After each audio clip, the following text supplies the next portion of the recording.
with my master's in KU to 2007. So you see, but do I say? Rachel, I used to see Rachel, she was a pretty young girl walking in the corridor. But he was doing public health, master's in public health then. But I want to say this, issues of internship, and I want to thank and congratulate Honorable Lesuda, but I want to say this. You see, I happen to study something called labor economics. Now, labor economics tells you this. There are 3 reasons why you hire an intern. You want to train the intern to become a better person. And probably that's why KU hired Rachel. Okay. But there could be another reason. You want to hire the intern so that he can work for you at a lower pay, which is exploitation. Then you can actually hire an intern because you want to fill a gap. This country needs to understand why they are hiring interns. Are we hiring interns because we want them to work for us at a lower rate and give them the same job as the person employed? Or do we want to train these Kenyans to be better workers? And because looking at the philosophy of the internship in this country, you see that we want to solve an employment problem using interns. And that is the wrong way. I cannot be hired as a teacher and I teach 33 lessons in a week, same as the person who is permanent and pensionable, teaching 33 lessons a week, and then you are paying him money because a higher level, and you are paying me at a higher level, and yet we are doing the same job, and you're calling me an intern, and you're calling the other one a teacher. That is unfair in labor management. It's unfair. So what we have in this country is a convoluted system that people do not understand. If as a Kenya we are saying, we want to use people to give them jobs to do because we do not have enough money to pay people, then explain it to the people so that they understand, I have been given this job as an intern to help the country because they do not have enough money to hire the right people at the correct salaries.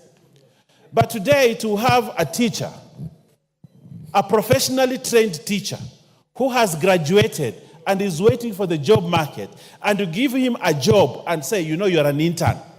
But when I walk into the school, I do not work as an intern, I work as a full-time teacher. It is exploitation, it should not happen. So we need to make our decision within the realms of labor economics, not to just want to misuse people because we want to fill in a gap. So the declaration must be made so that when you are given a job as an intern, as a JSS intern or an intern, it should be explained to you. As an intern, I have to work under someone who should supervise me. But I should not work more than the person who is supervising me. And you're telling me I'm an intern and this other guy is a full teacher and is paid. And I'm expected to produce the same results as my supervisor. Then is this internship or is this underemployment? We need to understand that. Is this internship that we're giving Kenyans, or we are underemploying them because we do not have the resources? And that is why we will have these labor issues. Just as people will go on strike and say we are paid lowly. But at what time did people start deciding how much money they'll be paid as interns? But because they have realized they're not interns, they are full-time teachers, now they're coming up and say, pay us for the work that we're doing, because they are our workers, they are not interns. Honorable Speaker, we need to have economists in Treasury who do their work. We have to have economists in ministries do their work, because I believe that every ministry in this country has an economist who looks at things from that perspective and makes decisions and say, let's go this way. So that even when a decision is made at cabinet, we need to give people their real titles and their real job descriptions, not misusing titles. Intern, you're an intern. You're an intern doctor. You're an intern teacher. You're an intern agricultural officer. But these are the people who actually work. They will demand higher pay.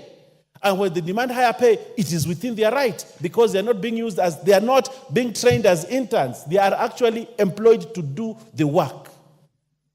So, Honorable Speaker, even as Nesula tables this, I would like to see, as we come to the third reading and the community of the whole, a proper definition of who an intern is.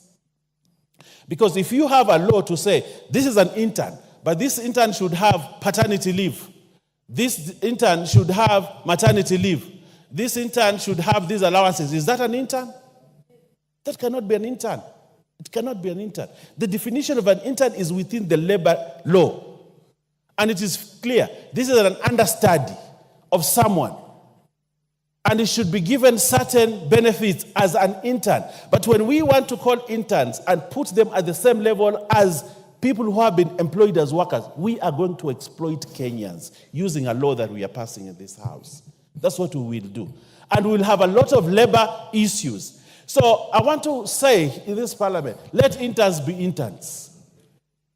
And when you do not use interns to do the job for which the supervisor is supposed to do. Do not say this is an intern teacher and give him a full load and there's no one supervising him. That is a full-time teacher. Pay him the salary of a full-time teacher, not as an intern. And if as a country we cannot manage to do that, then let's call an intern because he's doing the job of an intern, and let's call this is a full-time person on the job because he's a full-time person. So while I support you, this law, we need to relook at it within. I believe that when Nesula went to KBC, she went there as an intern. She didn't go there to do a full-time job of someone. And she was helped to grow, and she grew to be the lady that we know because she was an intern and she was helped through the steps. And she was not given a full load. She was properly supervised, properly trained, properly handheld, and she get to the level that she is. And that's where she is.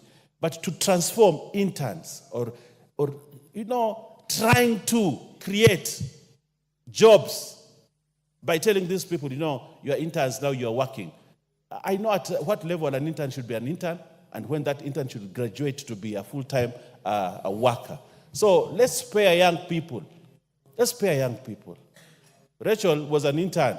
When you are given a job at KU as what are they called, tutor, graduate assistant. Yes, you cannot be paid, you cannot do the same job of a professor.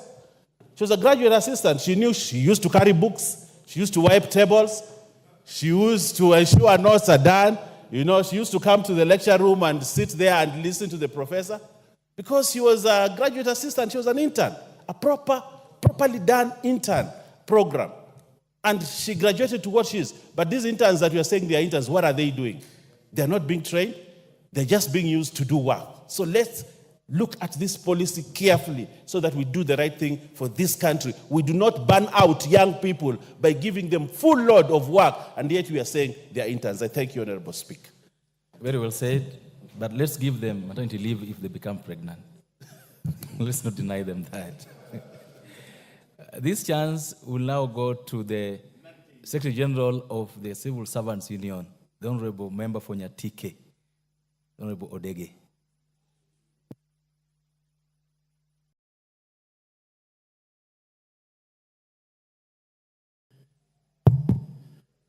Thank you very much, Honorable Speaker.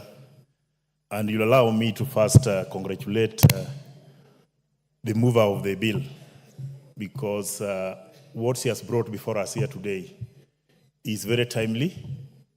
And I would say this is what has been ailing our country so far. In fact, I would say I was a witness in KBC, and I can confirm what the Honorable Member is saying is true, because I used to be a customer in KBC. I used to attend a program at 6 a.m. in the morning, and I could find her on duty seated there. So whatever she is presenting in the house here is not only for public consumption, but it's true. I can confirm here today. The issue of internship in the public service, let us not confuse the issue of internship with the issue of pay. It will make us lose the good idea which has been brought before us by the Honorable Member. First, when we talk about internship, I would suggest that this House would support what has been tabled before us here, and even if possible, we make it mandatory for all professionals from our colleges and universities to undergo mandatory internship in the public service. Some of us who had an opportunity to work in the public service, I can authoritatively say here in this house today that when you meet somebody who has grown in the public service and you meet them together with somebody from the private sector, you'll see the difference. The real training in this country is gotten in the public service. So if we deny our young professionals an opportunity to access training in the public service, we are killing this nation. You'll agree with me that all of us who underwent school program, when you are employed, you'll realize you learn again on the job. You don't come from college or school when you are a fully trained professional. The professionalism you'll get when you get an opportunity to sit on the job and be trained on that job. So if we deny our youth an opportunity to get this from the public service, we are killing this nation and we are denying our youth an opportunity to be better professionals. And again, to make it worse, when we are advertising jobs, we ask these new professionals for experience. Where do we expect them to get experience if we don't give them an opportunity to access facilities in the public service for their training and for their exposure, for them to be the better professionals in this country? So what I wanted to suggest, before we go to monetary issues, we should ensure that we avail opportunities for all professionals to access training in the public service, and if possible, we make it mandatory so that we don't discriminate others not to get such kind of an opportunity to access services. On monetary issues, when we talk about the work done, that opportunity can be given room to be negotiated. Each and every profession can get an opportunity to negotiate, and we give the Public Service Commission, Parliamentary Service Commission, Police Service Commission, and Judicial Service Commission to come up with the job worth of that intern, and we make them be paid. When you look at what's happening currently in the country, it's very unfortunate because we have reached a level where we used to see workers going on strike, now we see interns going on strike, which means we have failed to fix an issue which is ailing our country. That's why now interns are taking it onto the streets to demand for their rights, because we are sitting on that right of theirs.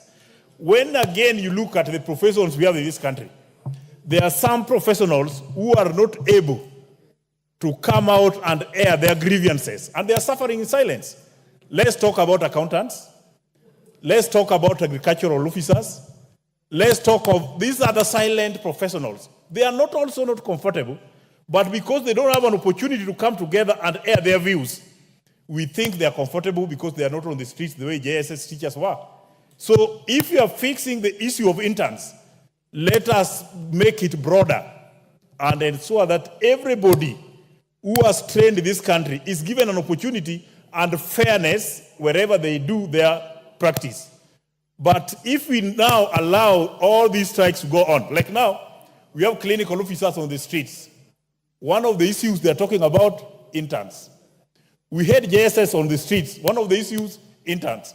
We had the doctors on the streets. One of the issues, interns. And now we have some professions who are not able to go to the streets. And those who can represent them and make them also be comfortable is this house. So let us use this opportunity given to us by this bill and fix all the issues related to workplace when it comes to internship, be made in a way whereby even if you don't go on strike, even if you don't go outside there and make noise, your interest is catered for and your safety is also catered for. So on money, the money can be negotiated. But on internship, let us make this opportunity available for all professionals and we make them get this training so that we have a country where we are nurturing those needed professions and we make them possible to work for this country. I thank you, Madam Speaker. Thank you very much, Member for Nyatike. Honorable members seated in the public gallery this morning, we have students from Kisayani Secondary School Motomo Sub-County in Kitui South constituency. So those are students from my constituency. I would like to welcome them. Monge Junior School, Chuka Igamba Ngombe, Tharaka-Nithi County. And Brayton International School from Mavoko constituency in Machakos County. You are welcome to the National Assembly to observe proceedings of the House. And in line with that, honorable members, I would like to give this opportunity to the Honorable Mary Emase to welcome these students. Please welcome the 3 schools, including the ones from my constituency, Honorable Emase. Thank you, Honorable Speaker, for this opportunity. From the onset, I want to take this opportunity to welcome all the students in the Speaker's gallery and who have managed to get the opportunity to tour Parliament and also to witness proceedings on the floor of this House. Honorable Speaker, in a very special way, allow me to welcome the students from Brighton International School and all the teachers led by Frederick Yongo. It is one of the best schools we have in Machakos County, that is Mavoko, and I have not seen my MP here. I would have given him an opportunity to. Madam Speaker, as a parent from Brighton International School, I'm very proud to see our daughters and sons from that school in Parliament today, and I just want to give a word of encouragement to all the students present here today, that work hard. If you remain focused, the sky is the limit. All of you will achieve your dreams. At one time in our lives, we were smartly dressed like you are today. Some of us did not get an opportunity to visit Parliament. So you can be a doctor if you want to be a doctor. You can be a legislator and be on this floor sometime in future, legislating for this nation.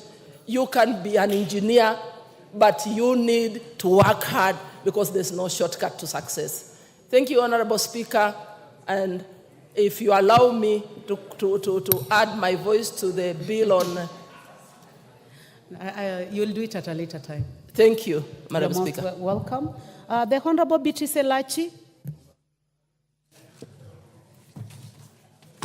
Thank you, Madam Speaker. Madam Speaker, I also rise to support this bill and to really appreciate the Honorable Naisula for really coming in at the right time, at a time when I know the country is wondering with all our young people who we've seen from the streets, starting from the doctors, then we came to the teachers of JSS, very sad, because when you start a program in a country like CBC, and then you have those who are supposed to bring the foundation, and they are the ones on the streets, then as a country you have to question yourself. You have to ask, what is the real issue? But having said that, Madam Speaker, I also want to just look at the memorandum of objects of this bill and to appreciate that when you look at it, I think we've borrowed so much in Article 10 of the Constitution, the national principles. And we are talking, when we talk of interns in the country, we're talking of fairness, equity, because it's just within that we are hoping you have a framework that will ensure every child in this country is able to work within government. Madam Speaker, when I worked in government just a few years ago, and I worked in public service, and the most unfortunate thing, as we see as rumbling, is that I know within the public service, many people are about to retire. And yet, we did not take so much this thing of internship to ensure you can be able to train now your young people to come in and take over what they are supposed to do for the country. And so you find in some of the sectors and dockets within public service, Madam Speaker, roughly 38 senior officers. I think they have now left, Madam Speaker, and you can imagine now young people are supposed to take over. Who have mentored them? How do they take over? And that's why you find yourself with a public service that sometimes you feel very disappointed. Why is it that we don't have? Yet we have the best, Madam Speaker, in terms of skills, in terms of people who can do the best for the country. We have them in public service. And so, Madam Speaker, I want to just say this as I support this, that one of the things that the Honorable Naisula is bringing in, which we have to really help our young people to understand the objectives of this act.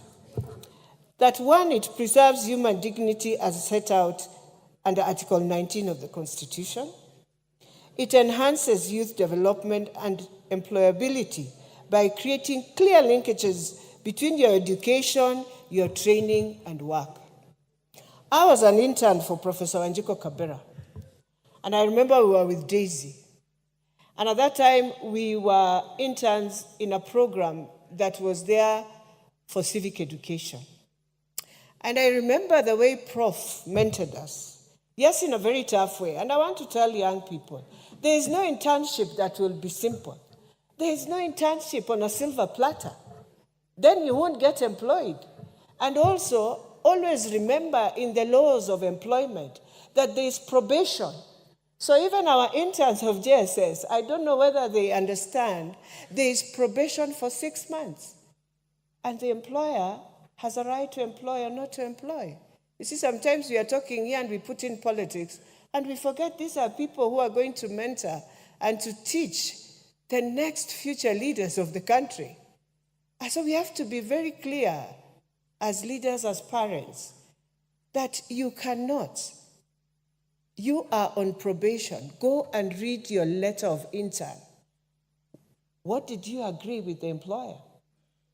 So when the time comes, do not use it in a political way. Remember, you are not in a mob when you are being employed. You are employed you as an individual person. You came alone to ask for that interview, and you were employed alone. So let us not also make it very political until we destroy the whole structure, because this is a new foundation for our children and for the future of Kenya. And the other thing the Honorable Lesuda brings in for them to understand is ensure a well-structured and coordinated internship program. I agree with Honorable Mbaya. Where we are going wrong is when you decide an intern who is supposed to do 25% of the job is now doing 100%. That is where we have gone wrong with this structure of teachers. And now they believe they have worked as teachers. And I won't be ashamed to talk about it. I went to my school speaker, and I won't say the name. I met my young interns and the teachers, even the teachers who have been there for a while. And when I looked at the staff room, I felt like crying. Because this is your staff room. You cannot tell me you have just finished your tea and everything is on the table, all the eggs are just there, and you are seated. You are the teacher. What will the student then do? So I just want to say it has to come. It starts with your ethical. It starts with your moral. Then it goes now for you to become the teacher. But I want to also now alert teachers. We are on a digital platform. And I went to Mombasa in a school. A teacher is in one class. 3 classrooms are using a digital platform. They are with their teacher. So awaken yourself. They will reach a point because of technology. We don't want to see our students crying every day. There's no TSC teacher. We shall improvise and find a way of teaching children, and you'll be the losers. So I want to say, Madam Speaker, for me, I believe if I never went to school, if I never found my teacher, Machete, my English teacher, today I wouldn't be who I am today. So a teacher, my lecturer, today, I am proud when I meet them. But when I look at our children, I wonder whether they will even embrace their own teacher. And I also want to tell the teachers, I have my girl who comes and says, Miss said. I say, what is Miss? the teacher said, you call me miss. I want to tell them, that's where we have missed all these things. Because the student now realizes you're just a miss. So that value we had in terms of a foundation of who brings me to be who I am today is sort of eroding, and we are just now going back, and we will have to have challenges of how we serve our own people. Yes, it's a calling, just the way other things are calling, because sometimes you find the work you do is beyond measurable. Nobody can pay you that. But if you can mold a child and bring it to us in Bunge and we become who we are today, then I believe they are there, and we must be proud of them and we must celebrate them. But these interns of ours must understand there is a role you play. You know, everywhere you're employed, 6 months probation, you can be removed. And even if you go to court, the courts will understand that that's how it works. Number two, nowadays we have the law in public service. Always remember, before you run to court, you are told use the mechanisms that are there, that have been put in place to deal with. And when you're an intern, you have your letter, you have what you have agreed, you have signed on it, Madam Speaker. They must understand. As I finalize, Madam Speaker, I just want to tell Honorable Naisula what you have done for the country today, and I'm hoping that many, and I'm hoping public service will also come in to see whether there are a few things they will want us to add in. They have to come and meet Honorable Naisula so that we package it properly in our third read, in our whole committee of the whole, to make sure that indeed that intern can get productivity, that intern is supposed to increase self-awareness, that intern is supposed to understand motivation needs, that intern must learn to excel in ambiguity. With those few remarks, Madam Speaker, I beg to support. Thank you very much. Honorable members, as you may be aware, we did not put a time limit for this bill. So it's 10 minutes. If you choose to speak for 5 minutes, then all of you on the screen will be able to speak. But that is your choice. Honorable members, I would like to give a chance to the Honorable Abdul Aharo, member for Mandera South.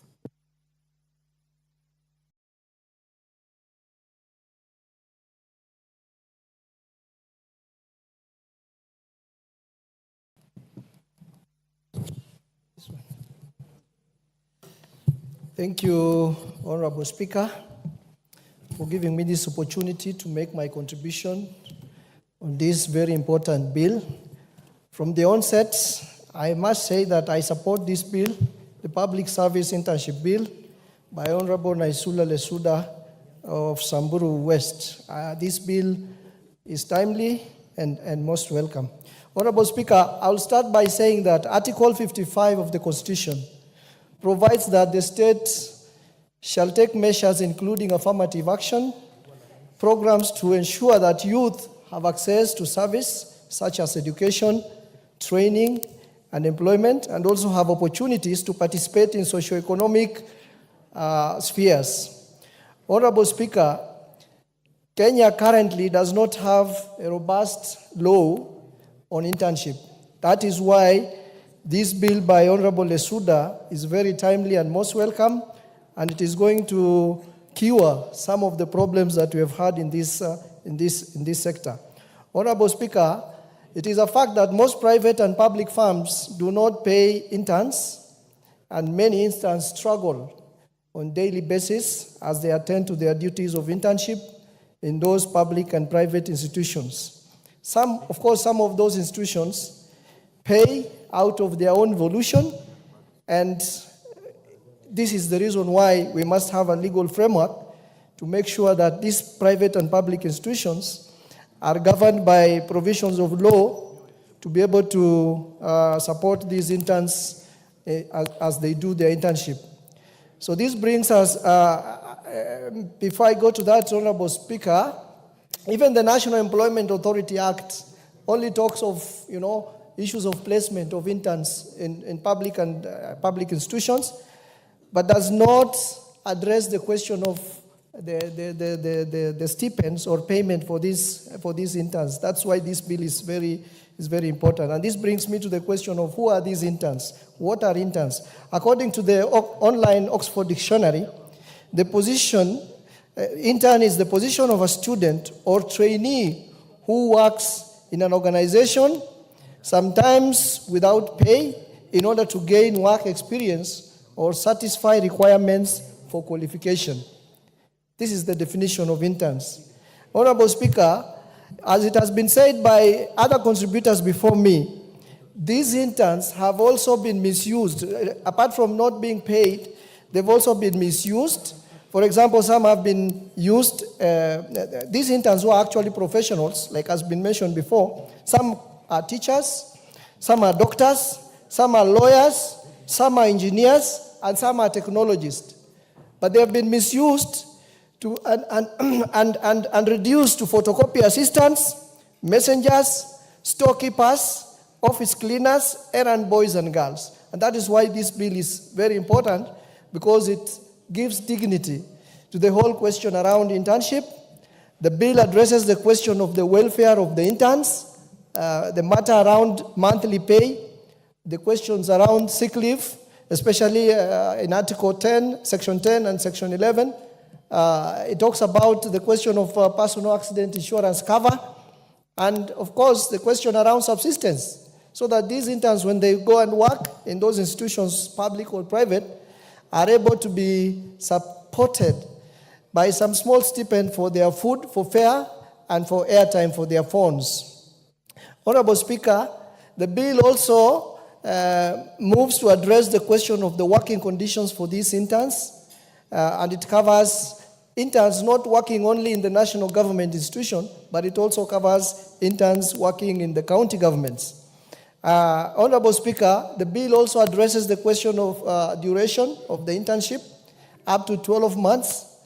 And we have been given the best practices, like for example in South Africa, which has a similar duration of internship, which is long enough to be able to give a student satisfying requirements for their qualification or trying to gain some work experience to be able to interact with the nature of the work they're supposed to do when they get full-time employment. And most importantly, the bill also addresses the question of ensuring that public institutions budget. You know, they have provisions for budgeting for the resources that are going to be used for improving the working conditions and the welfare of these interns. Otherwise, we don't have any provisions now to compel or even to encourage public institutions to budget as we go. Right now, we are going through a budget cycle, but because there's no that provision in law, there's no framework that compels or encourages public institutions to be able to plan and budget for these interns. So most institutions never plan, never budget for these interns, and that is why we never have resources for these interns. With those few remarks, Honorable Speaker, I say I strongly support this bill, and thank you for giving me the opportunity to contribute. Thank you. Thank you very much. The Honorable Esther Passaris, member for Nairobi City County.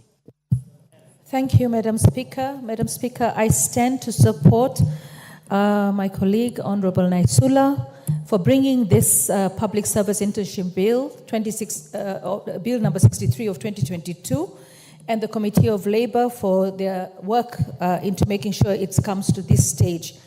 Madam Speaker, you know, this country has an unemployment rate of over 30%. And that means over 10 million Kenyans are out there either unemployed or underemployed.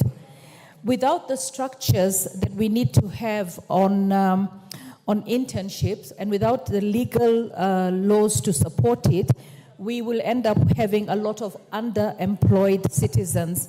And underemployed citizens will not be able to actually effectively look after their families.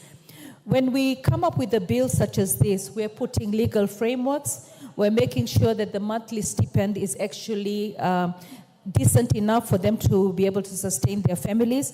We're making sure that the programs that you have within the various public institutions are well tailored to make sure that if there's going to be an absorption, of these interns, that they are going to be able to do the work that they're doing.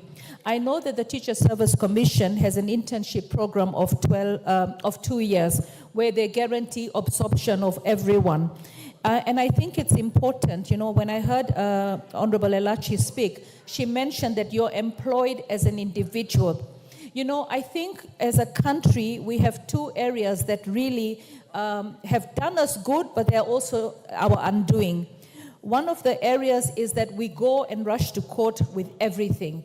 And so we actually paralyze counties and governments from performing duties. And then in the end, people ask, where are the services? It's because they've been derailed. I remember having a conversation with Governor Sakaja of Nairobi and asking, what are we going to do about the garbage collection?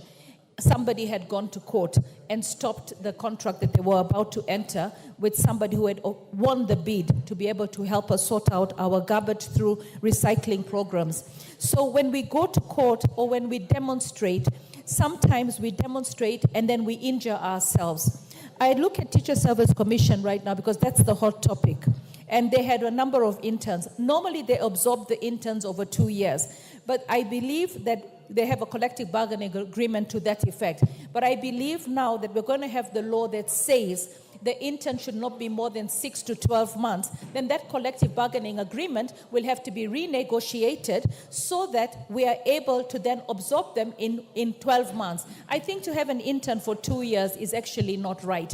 And government should not allow for interns for over 2 years. We should be able to then look at, if we are going to absorb all the interns that we take in the education sector, then we have to make sure we provide the necessary budgets.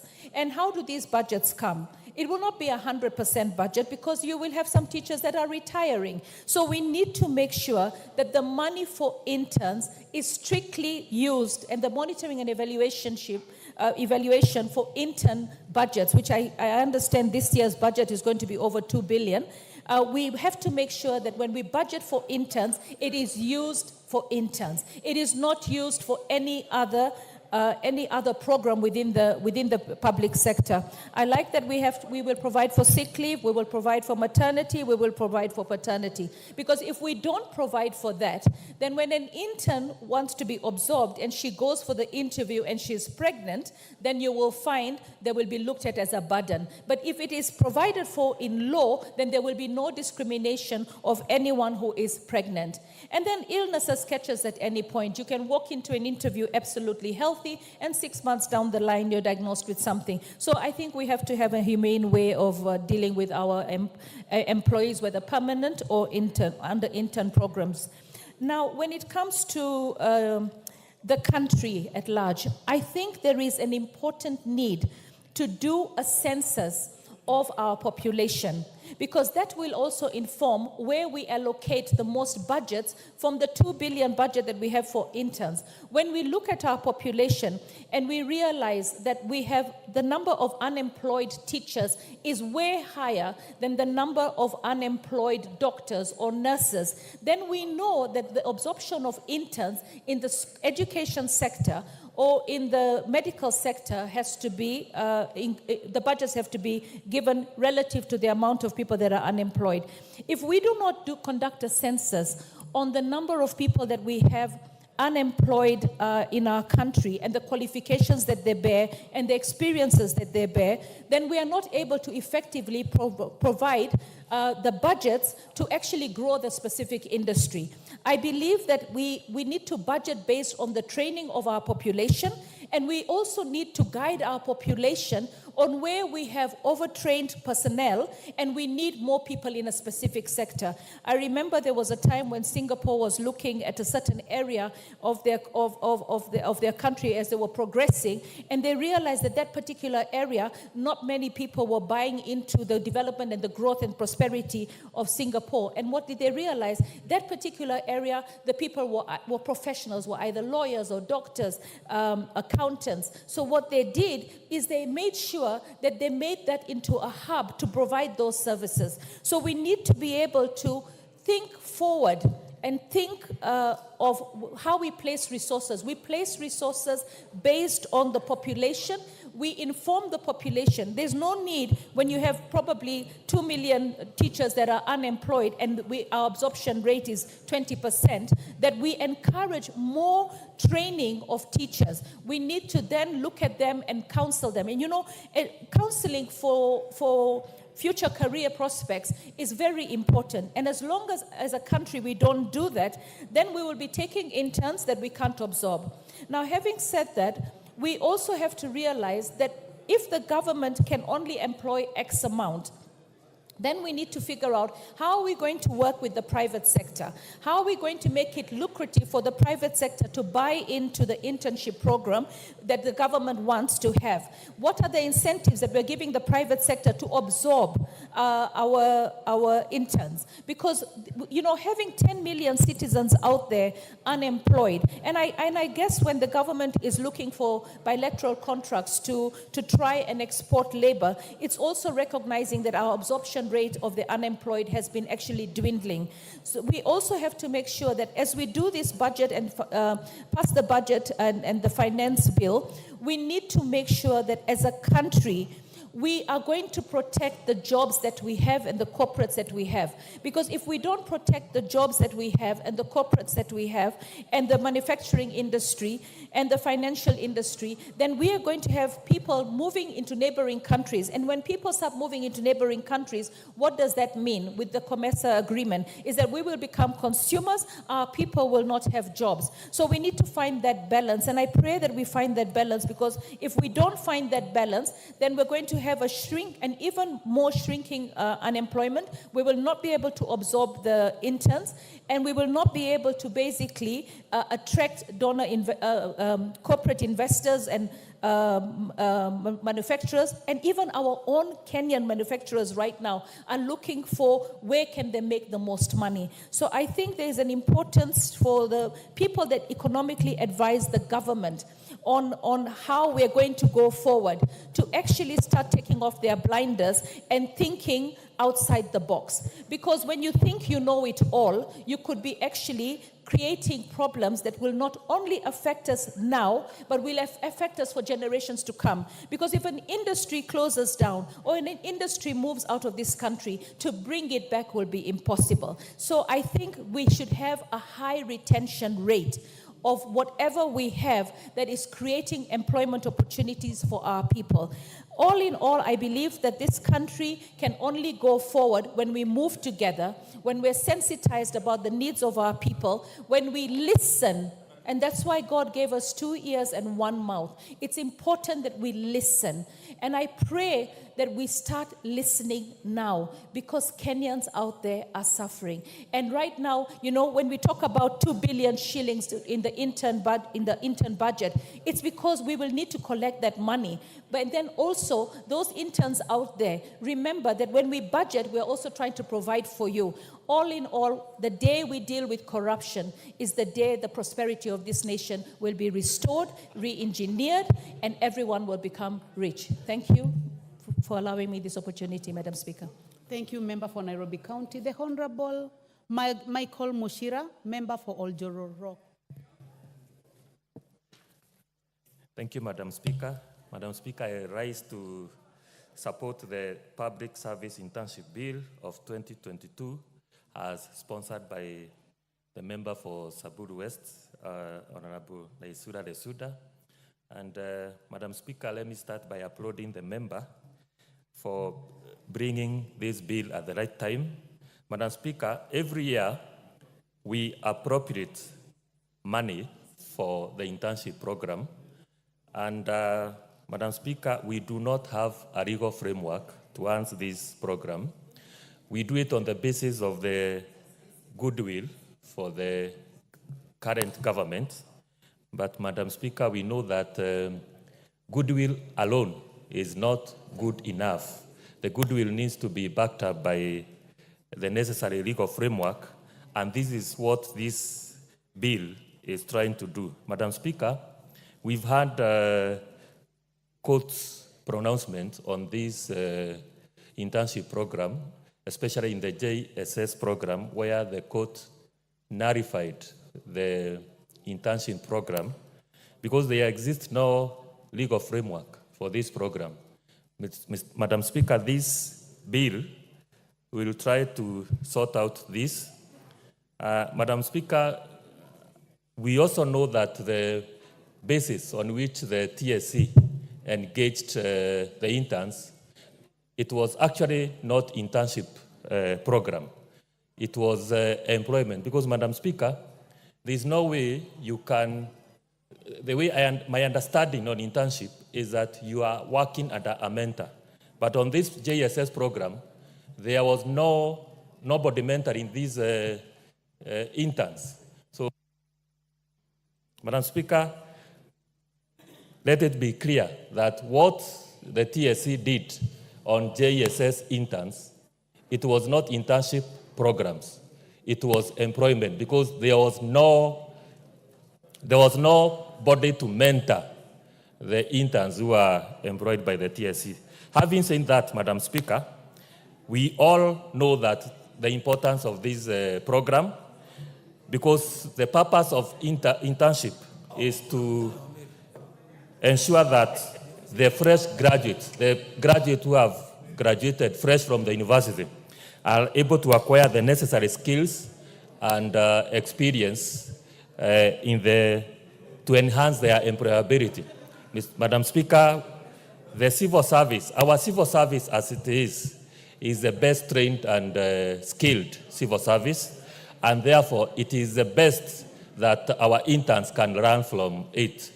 Madam Speaker, the internship also ensures that the students are inculcated with values and ethos in our civil service. And Madam Speaker, it's my hope that our civil servants will inculcate the positive values to our interns.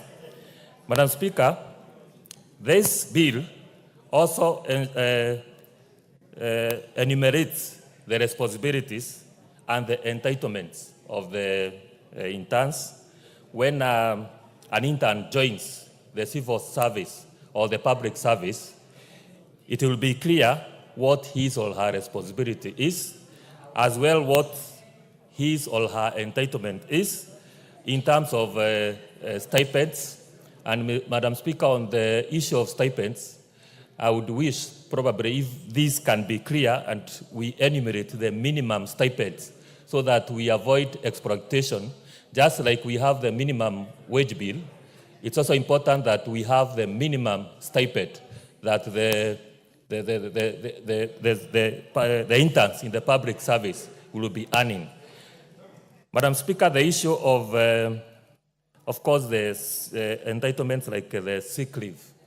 Madam Speaker, there's no way that we can deny the interns sick leave just because they are not permanent and pensionable, and also the issue of the paternity and maternity leave, and the issue of personal accident insurance cover is included in this bill. Madam Speaker, also the issue of the bill also handles the issue of disciplinary procedures. Once the intern joins the public service, he or she is bound by the rules and regulations of that government entity. And once he or she breaks the rules, he or she will be subjected to the necessary disciplinary procedures. Again, Madam Speaker, we could see that the TSC, because there was probably no legal framework, was not able to take the striking interns into the proper disciplinary procedures.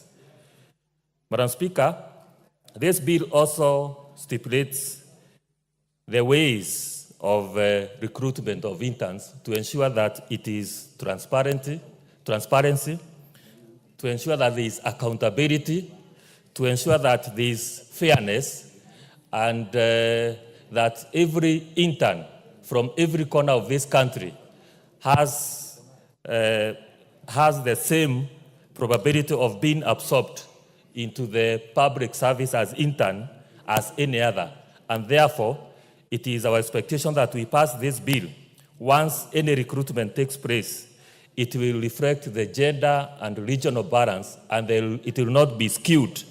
And the basis of recruitment will not be on who you know or the basis of nepotism, and reduce corruption in terms of recruitment of the internship. Madam Speaker, I also support the issue of incentives to the private entities, and at the same time, if there is a way that we should make it mandatory for every government entity to absorb interns at any particular time, so that, because the idea, Madam Speaker, is to absorb as many as possible, if not 100%. And therefore, the issue of making it mandatory for every government entity to absorb the interns should be looked at. And finally, Madam Speaker, I also support the issue of timelines, such that it's not too short for the interns to absorb the necessary skills and experience that it is required, but also it's not too long, such that we have career interns. So the issue of 1 year is good enough. At least 1 year, every intern will have absorbed the necessary skills, and then after 1 year, you are fit to go and utilize your skills in the other fields, so that we have vacancies to absorb other interns. Madam Speaker, with those few remarks, I support. The Honorable James Nyikal, member for Seme. Dr. Nyikal. Thank you, Madam Speaker, for giving me this opportunity to contribute to this motion. And let me start by congratulating Honorable Lesuda for bringing this very important bill at this time. Madam Speaker, this is an extremely important bill at this time. The issue of internship, and because of lack of a legal framework and because of unemployment amongst the young people, actually has been used to exploit young people who are qualified. And therefore, even the opportunities for taking part in internship has not been in any way regulated. There has been no equity. So this bill then brings in some legal framework. There has been some legal framework in relation to professional regulatory authorities, but it has been limited. And even that has now been confused with the general internship, and that was the crux of the matter in the recent doctor strike. Therefore, Madam Speaker, I support this bill because it actually addresses very important issues in this matter. One is the definition of an intern. It actually takes a fairly good definition of an intern, and it brings out that you can actually have 3 people who are doing internship. Those who are doing it during their training, and those who have actually finished their training, and those who actually require it as for registration in professional bodies. And so those must be taken into consideration, because that's where the problem is. Because you have some people also, even earlier than that, who, as part of their training, need some exposure to industry before they do the final examinations and therefore subsequent graduation. Those are also internship. So this bill has actually attempted to do that. If you look at clause 3, that has been taken care of. Again, it is the objective of the internship. Why are we putting young people through internship? Colleagues have actually indicated whether we want them to learn, we want them as part of our workforce, we want them because they need to be trained. If those have also been actually taken care of in this bill, if you look at clause 3. The other important thing is the period and structure of training. Madam Speaker, there's been an attempt in the definition between 3 months and 1 year. But I think we will have to look at, particularly in cases of professional requirements, they will have to be involved to determine how long the period should be and what is the structure of training. Because if you have bodies like the Medical Practitioner and Dentist Council, the Engineers Institute, the Board of Architects and Quantity Surveyors, BORACs, the Law Society of Kenya, and this Council for Legal Education, those bodies will require very clear time periods. They will require clear structures of training and clear structures of mentorship. For example, in the medical profession, the interns actually have to do specific, undertake specific activities which they must exhibit competence in during that period. I think even in engineering, I think that is required so that you actually have structured ways, you have logbooks that are actually in place that they have to fill to show that they have actually undertaken that. And therefore, the other issue that has come is the relationship that is important, is the relationship of the internship, of interns during this period. Madam Speaker, this is extremely important, and this is what has actually led to a lot of exploitation. When you have interns for exposure, they supernumerary, which means they actually are not part of the workforce, and therefore what they do Honorable is Dr. Nyikal, I don't know whether it is the phone which is your phone which is interfering with the microphone, or it is someone else's phone. Maybe it's okay. So, Madam Speaker, the responsibility of an intern, the assignment that they are given during the period, are they supernumerary, which means there are people who are actually doing the job and the intern is tagging along with them so that they get the exposure, or the intern is actually in a schedule of work in the roster so that what they do is actually part of the work and part of the schedule for the day's work and part of the load that the institution does on daily basis. If that is the case, then you will realize that is extremely different category. And that is actually where the medical doctor interns are, because they are actually part of the workforce, so they have a responsibility, they look after patients, they are in the wards, they undertake surgeries where they are competently, and so that they are actually working. And if they were in the private sector, they would actually be earning income for the institutions where they are working. And that also, another important issue that comes with that is the legal responsibility. If, like in the professional areas, they are undertaking these activities, like in the medical profession, if they're actually looking after people, they're actually doing surgeries, do they have a legal responsibility? If something goes wrong, now who takes responsibility? At least in the legal profession, in the medical profession, I know they have a registration, an interim registration, which makes sure that they are registered, and they even have insurance, which if anything goes wrong, the people who are involved are covered. And these are extremely important.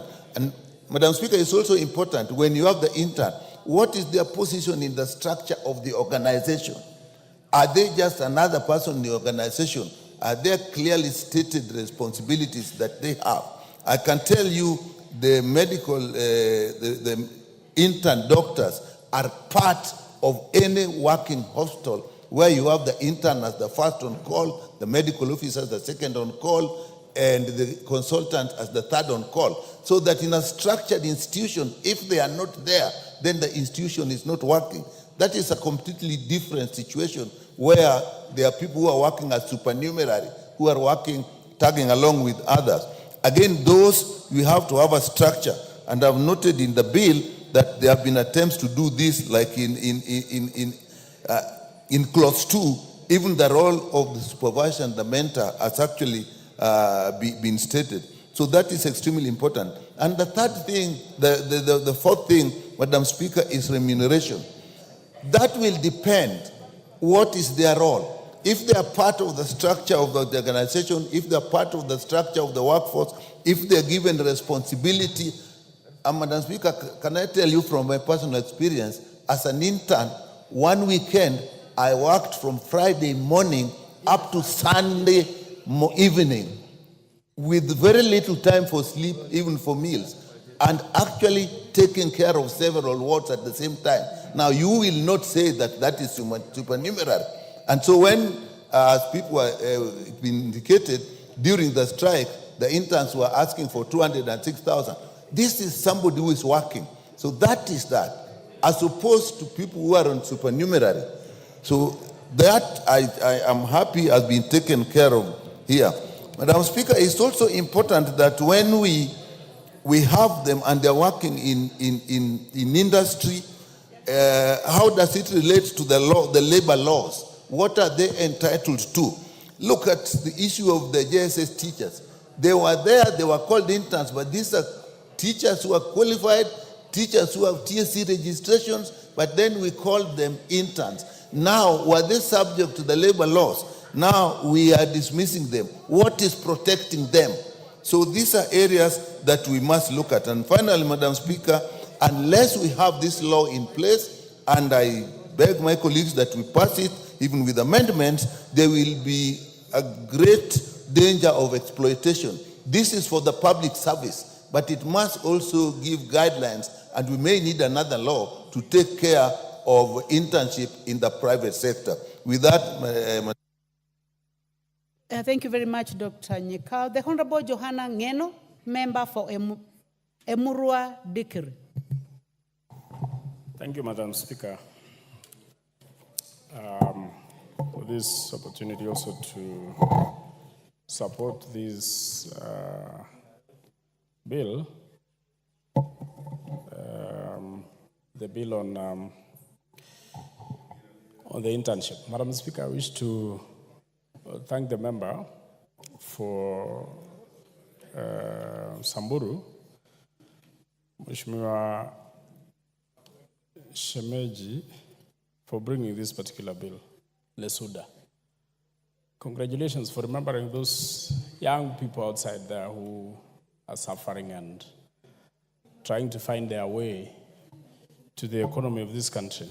Madam Speaker, before I raise some few issues which I think are very pertinent on this particular bill, Madam Speaker, I wish to condemn also the action by the TSC and the authority concerned on the interns, on the teachers who are working as interns in this republic, and maybe the conditions they were serving under were not favorable to them. And instead of the authorities concerned looking into those matters, listening to them, they decided to arbitrarily dismiss them without cause. Madam Speaker, these are Kenyans, these are young people, very young people who are growing in a society. They are struggling people.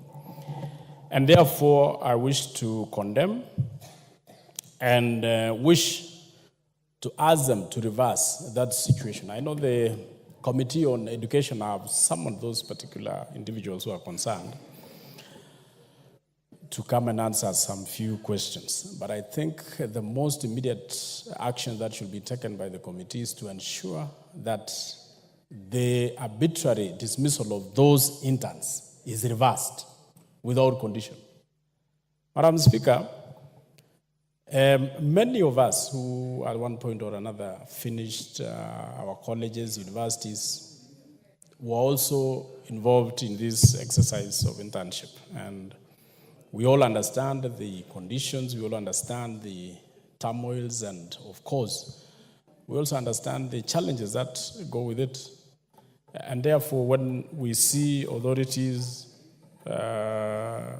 exploiting our youth arbitrarily, whether it is a private sector, whether it is the government agencies, Madam Speaker, we won't allow because it is wrong and it is illegal.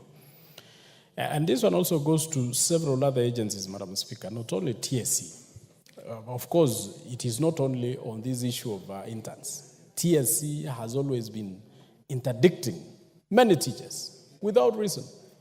There was a time I even went there myself to actually question the reason why a certain teacher who was falsely accused, and that case went to court, and the court dismissed that case. But the teacher was never reinstated, Madam Speaker. I don't know what rules, what inhuman rules the TSC are using in dismissing their teachers and interdicting some of them. In fact, that teacher was completely dismissed, not even interdicted. So, Madam Speaker, it is not only TSC, even the police, even the KDF, the mode, the method they are using to arbitrarily dismiss the officers who are working in those particular areas is actually uncalled for. And I think it is high time we look and relook into the rules that surrounds the dismissal and the interdiction of employees in this country. There are labor laws in this country which govern each and every employee or even those interns. But Madam Speaker, I think, and I wish the Labor Committee to relook into the labor laws so that people should not be dismissed arbitrarily.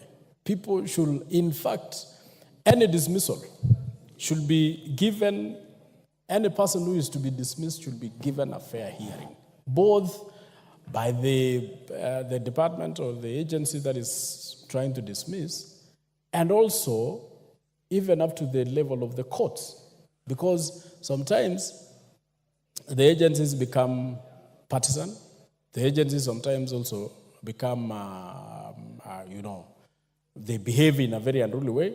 So sometimes people should be allowed to seek further appeal, seek further assistance outside the areas where they serve, so that if it is a police, it should not be a closed case that the police have dismissed a person or KDF has dismissed a person based on their own judgments. They should be allowed to appeal to other avenues or find other avenues where they can be listened to. Madam Speaker, I therefore wish to support this particular bill. Madam Speaker, internship, like most of the members have said, is a very vital part in most of the people who, or unemployed people, youth who just finished maybe universities or colleges. And like what my colleagues have said, when an intern is employed or put in that particular position, they serve, they teach, they work like any other person. And therefore, number one priority should be what kind of payment or what kind of stipend that intern is paid. So that these people are being, and especially, Madam Speaker, these people are being overworked. When you go to schools, they're given a lot of subjects, they're given a lot of students to teach, they're given a lot of lessons to teach, Madam Speaker. Unlike even those ones who have been permanently employed.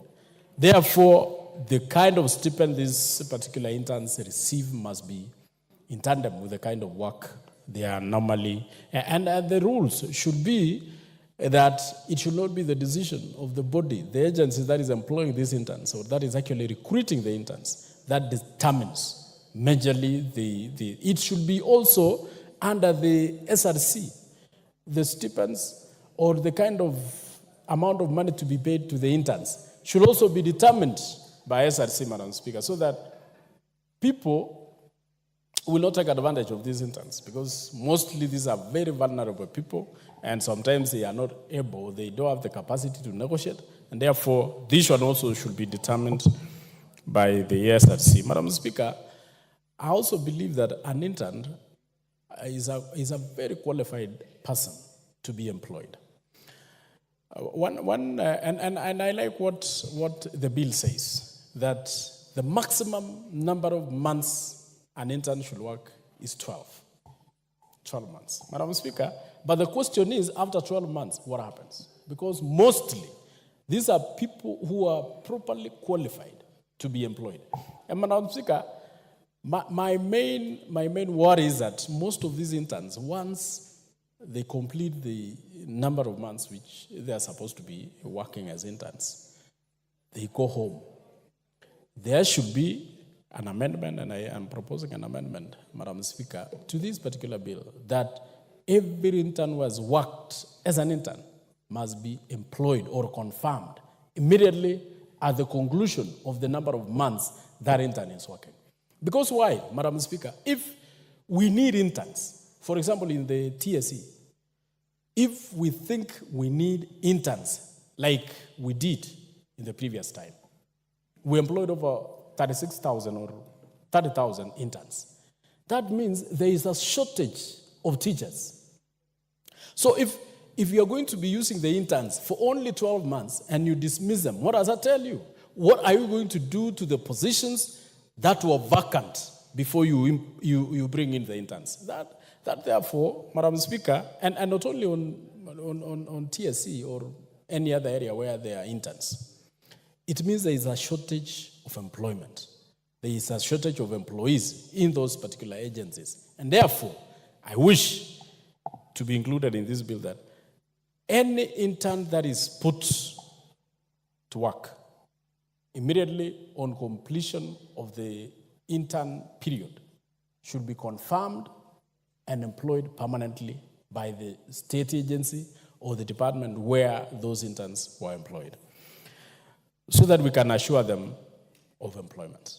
And because, Madam Speaker, you know, even when you look at the TSE, the education in our country, I mean, the Ministry of Education in our country, we lack so many teachers. When you look at when you go to several schools in this country, you find there are no teachers. Every school is lacking almost 5, 10 teachers. Why can't we employ these interns permanently? So, Madam Speaker, I wish to support, but I also wish to indicate that let us not misuse, let us not exploit these interns. They are our children, they are our daughters, they are our sons, brothers, and sisters. Let us not. Thank you very much, Member for Emurua Dikir. Honorable members, seated in the Speaker's Gallery this afternoon, we have students from Precious Blood Riruta Girls High School from Dagoretti North Constituency, Nairobi County. You are welcome to the National Assembly to observe the proceedings of the House. Your Member of Parliament has already spoken, the Honorable Beatrice Elachi, and therefore I give a chance to the Honorable Mwalimu Peter Ocheng, the Member for Kibra, to welcome the students. Thank you, Madam Speaker. On behalf of my colleague, Ms. Elachi, you know she was also a speaker in another house. I want to welcome Precious Blood Girls. And for the benefit of this house, this is one of the top schools in this country. It is a leading light in many, many exams before. Precious Blood has become a top school. And now that they are here, most of them, and quite a number of members of parliament, some of them have passed through the school. I must say that this is a good opportunity for them to come and see how this house runs, and in the future, when they join us, they will also be members of parliament. Feel welcome to this house and know that this is the epitome of successful people in the country. You are welcome. Your member of parliament is one of those who are always here. And I know she works very hard. I am aware that she's putting up a very good gate for your school. And very, very soon she's coming to hand over the gate. So we need to encourage the ladies and give them opportunity just like men to be with us. Feel welcome. Thank you, Mr. Speaker. But before I sit down, please allow me to say just one thing on this motion of internship. Thank you very much for what you have done. I will not allow you to go to the motion. Thank you, Madam Speaker. You're welcome. The Honorable Timothy Toroitich, Member for Marakwet West. Thank you, Honorable Speaker, for giving me an opportunity to contribute on this very important motion. Honorable Speaker, from the onset, I wish to congratulate and thank Honorable Lisuda the MP for Samburu West for such a progressive bill that she has brought before this House. Honorable Speaker, this is a bill that will give us a proper legal and institutional framework insofar as interns or internship is concerned in this country. Honorable Speaker, for far too long, we've had a lacuna in law, we've had a gap in law in respect to internships, and I believe that this bill will cure those gaps, will cure that lacuna, so that we have a comprehensive legal framework to cover that particular gap that we have in law. Honorable Speaker, internship in this country has not been addressed for quite a long period of time.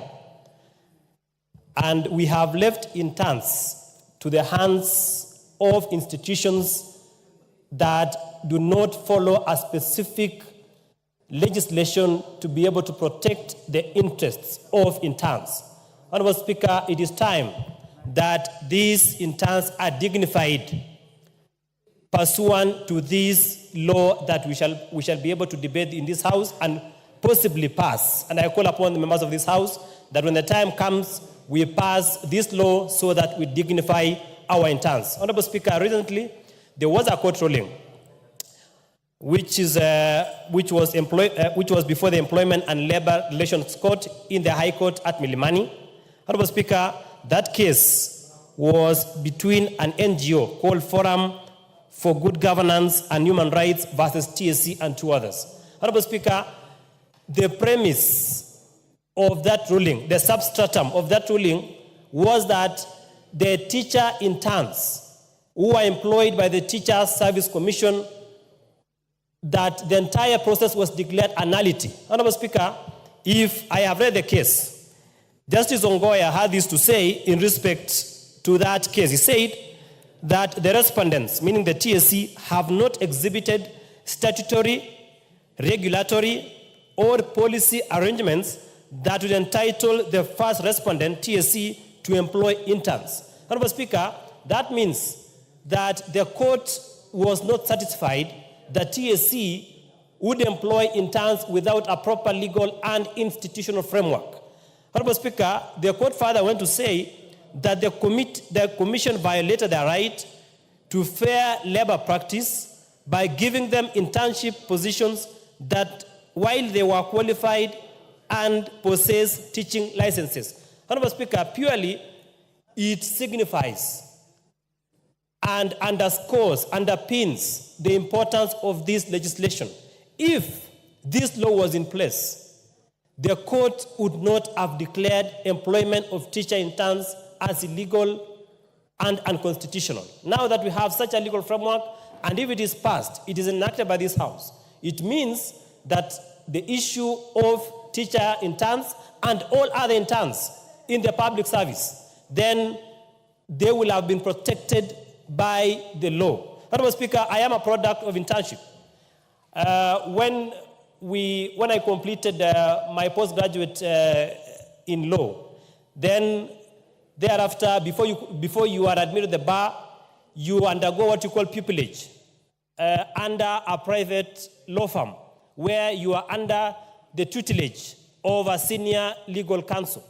And therefore, Honorable Speaker, when you go to, after that tutelage, then, or the pupillage, thereafter, you will be able to open a law firm and practice law. So that experience that an intern gets, just like our doctors, that get in those offices, form the basis of an individual who shall serve both the public and the private sector with honor, dignity, and of course, you have the requisite experience when you serve in that office. Honorable Speaker, on the issue of budgeting, so that we avoid a haphazard budgeting process, it is good that we have now this legal framework which will inform the budgeting process in this country, so that when we are budgeting, we have certain money allocated for the purpose of employing, of training interns in this country. Because if we have a lacuna in law where we don't have a specific legislation providing for interns, where we can sit as a house and budget, and we know that this year, for example, in the Department of ICT, in the Ministry of Roads, in the Ministry of Agriculture, we shall absorb a certain number of interns. And Honorable Speaker, this will also aid in the issue of unemployment in this country, so that we set a minimum pay or a benefit that an intern will get, and regulate the issue of dismissal, the issue of handling teacher interns. If you look, for example, at what TSC did, which I condemn in the strongest terms possible, dismissing interns for picketing, which is their right under the Constitution, then they shall be protected under this regime of law if we pass as a House. So, Honorable Speaker, as I finalize, there's no doubt that this bill, when it's passed by this House, will enhance transparency, accountability, and proper oversight as we pass this legislation. So, Honorable Speaker, so that I give other members time to submit, I support this bill. It is a progressive piece of legislation. When it comes to the second reading, we shall propose certain amendments, but I call upon the members of this House to pass the bill in its entirety, of course, with certain amendments. Thank you, Honorable Speaker. Thank you very much. I would like to request the patience of the Honorable Wanyonyi. Honorable members, I am going to purposively give an opportunity to the Honorable Cynthia Muge. As you are aware, she is a breastfeeding mother, and I am actually giving her a chance so that she can speak and live for that purpose. So please make your contribution. Thank you, Honorable Speaker. You see, the Honorable Renee here says she's potential. And Honorable Speaker, I want to appreciate your consideration, and I wish her the very best so that she can be able to enjoy this particular privilege, Honorable Speaker.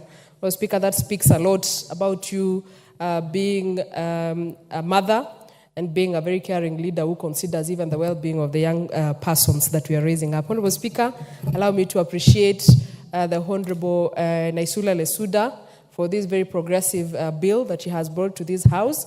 A bill, Honorable Speaker, that seeks to bring sanity and provide and give a structure, Honorable Speaker, to how public service gives an opportunity to people who have gone through training, Honorable Speaker, in school. Honorable Speaker, I want to appreciate every bit of this bill, Honorable Speaker. It is a comprehensive bill, Honorable Speaker, that is not only precise but to the point, Honorable Speaker. It has been able to outline and sort out so many issues, Honorable Speaker, that in the face value, you would think that this is what is happening and it is anchored in law. I appreciate her, Honorable Speaker, for thinking and seeing it fit that it should be anchored in law so that we can be able to bring dignity like it has been spelled out in this particular bill, and so that we can be able to protect the rights of the graduates, the young graduates that we have in this country, Honorable Speaker. Honorable Speaker, if you have a structure that is anchored in law like this, it will be able to enhance performance and efficiency.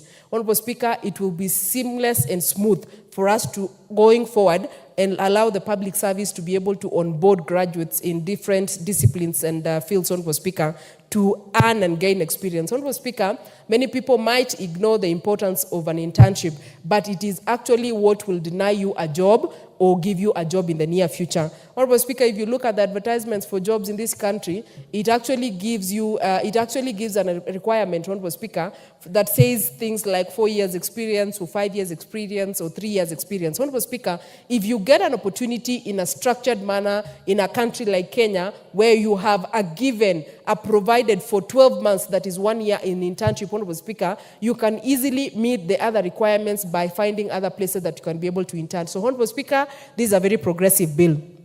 Honorable Speaker, I have an imagination that the transition to working, Honorable Speaker, formally should go progressively. Like you graduate, Honorable Speaker, and then you go for internship. And Honorable Speaker, if I had the powers, Honorable Speaker, I think the professional exams should come after internship. Most of the professional exams, Honorable Speaker, they actually test you on the actual job that you are going to do before they give you the professional license. Honorable Speaker, I'm a physical planner by profession. And before I get a registration license number, I have to go through a professional exam. That professional exam, Honorable Speaker, if you do not get practice, hands-on practice during internship and attachments and whatnot, you will not pass it, Honorable Speaker. And I feel, Honorable Speaker, maybe this particular particular bill is going to give us that kind of structure that you graduate, you go for internship, and you're able to now proceed to professional training, then you can be able to get licensing, Honorable Speaker. Honorable Speaker, I look forward to bringing an amendment to this particular bill. And of course, I have been in consultation with the bill owner, Honorable Naisula Lesuda. Honorable Speaker, if you look at the advertisements that are given in this country, especially in Kenya, the PSC, they normally have a pinch of discrimination. One of the places that they discriminate, Honorable Speaker, they advertise for internship opportunities, and then they say this is only, or the only people who qualify for this opportunity are people who graduated, say, from 2016 onwards. Honorable Speaker, that is discrimination against the people who graduated earlier in 2020, 2010, 2011, 12, and even the earlier years. Honorable Speaker, these people do not have jobs by choice. They do not have jobs, Honorable Speaker, because they have been hard to come by. So, Honorable Speaker, I look forward to bringing that amendment so that we can be able to spell out in this bill that everyone who is a graduate, regardless of their age and their year of graduation, is actually entitled to an internship opportunity so that they can be able to gain experience. So, Honorable Speaker, I support this bill in totality, and I appreciate Honorable Naisula Lesuda for being able to come up with it so that we can be able to bring sanity to the internship, the PSC structure, Honorable Speaker, and accord an opportunity for every graduate who has gone through the hard job of going to school so that they can be able to transition to formal employment. Thank you, Honorable Speaker, for giving me this opportunity. Thank you very much, Honorable Cynthia. The Honorable Ferdinand Wanyonyi, member for Kwanza. Thank you, Madam Speaker. I've been here, but I think I just want to take this opportunity to thank Honorable Naisula for coming up with this. I think it's long overdue. I want to thank you. And then the way you explained and the way people actually are talking about this particular bill is right time, and I think let's move forward to confirm actually this particular bill, because internship is actually preparation and narrowing down on specific field. We had cases where, one has, even if you have got your master's or even a bachelor's degree, but more specifically now you have to narrow down to what that specific field is. And therefore, the preparation for that particular job, I think, is only fair. I have been myself a managing director on 3-4 parastatals, and you get graduates from the university, and he comes there, and he's done administration, but he doesn't know what it's all about. Literally, you have to tell him what to do, because those are all theoretical things in the classroom. When it comes to productivity, Madam Speaker, you'll find that this particular person with that kind of high-class qualification was not be able to prepare yourself, is not prepared to do the job, and the end results, you find that there's a problem with productivity. And therefore, this internship, to me, and I want to agree with the mover that we should do it yesterday, so that you can be able to prepare and people can be focused on whatever it is that is supposed to be doing. And that is important, because if you have to have the country that has high productivity, you go to Europe, you go to some other countries, they have actually had a time to train internship, to train the people, so that by the time they come to do the job, they are properly focused on what should be done. So this particular bill is very, very important, and I want to say, Madam Speaker, I think it's time for us to be able to do this. We also want to have this also in private, other than public. We also have to extend this also. If you pass it, it can also apply in the private sector, so that even the private sector as well can be able to do that preparation of whoever is going to be employed, so that they are more focused, so they can have better productivity in whatever field that that particular person is actually employed or hired. Internship I've seen around, and the teachers, I think because there was nothing, there's nothing to refer to. But now that we couldn't have this bill actually passed and made into a law or whatever, then of course people working as intern can can be given. It's actually interfering with my. Yeah, you find that people actually who are employed, they should be paid some little allowances. You know, you can imagine you stay in Takoradi and your child is going all the way to Jomo Kenyatta for whatever internship. How will he be able to travel to Jomo Kenyatta and even be there for whatever period? So let's also have for the minimum that you can be able to be paid to this internship. Fellows who can be able to sustain themselves. Because basically, and that's why actually the JSS students, or rather teachers who are employed, were complaining. They are not being given enough. But let's also give a minimum that can be able to sustain them so that they can be able to be more productive than just leaving it as it is, that because an internship, they are not paid anything. No, let's also be their brother's keeper. And therefore, Madam Speaker, I just want to say my contribution here is that the interns, we can also give whatever percentage that they could be able to be paid so that they're actually motivated. And you know, when somebody is motivated, you do better. He'll be more focused. And by the time that they get employed, they actually become very productive. So my move is that interns, even the Teacher Service Commission, I understand, and it's now in the public domain, that they have actually dismissed those who are demonstrating. Okay, fine, that's true. They did that without permission. But look, I think what they were asking for is something that is going to be reasonable enough for them to be able to be where they are. Because they're also dependents, and there are people who also depend on them, much as are just their internship. So, Madam Speaker, I want to take this opportunity to thank the mover of this bill, and I think let's all come together to be able to pass it so that can be able to have it applied yesterday, not today. Thank you so much. Thank you. The Honorable Phyllis Barto, member for Moiben. Thank you, Madam Speaker, for giving me the opportunity. I would wish to use this chance to congratulate the Honorable Lesuda for bringing this bill, which is very timely.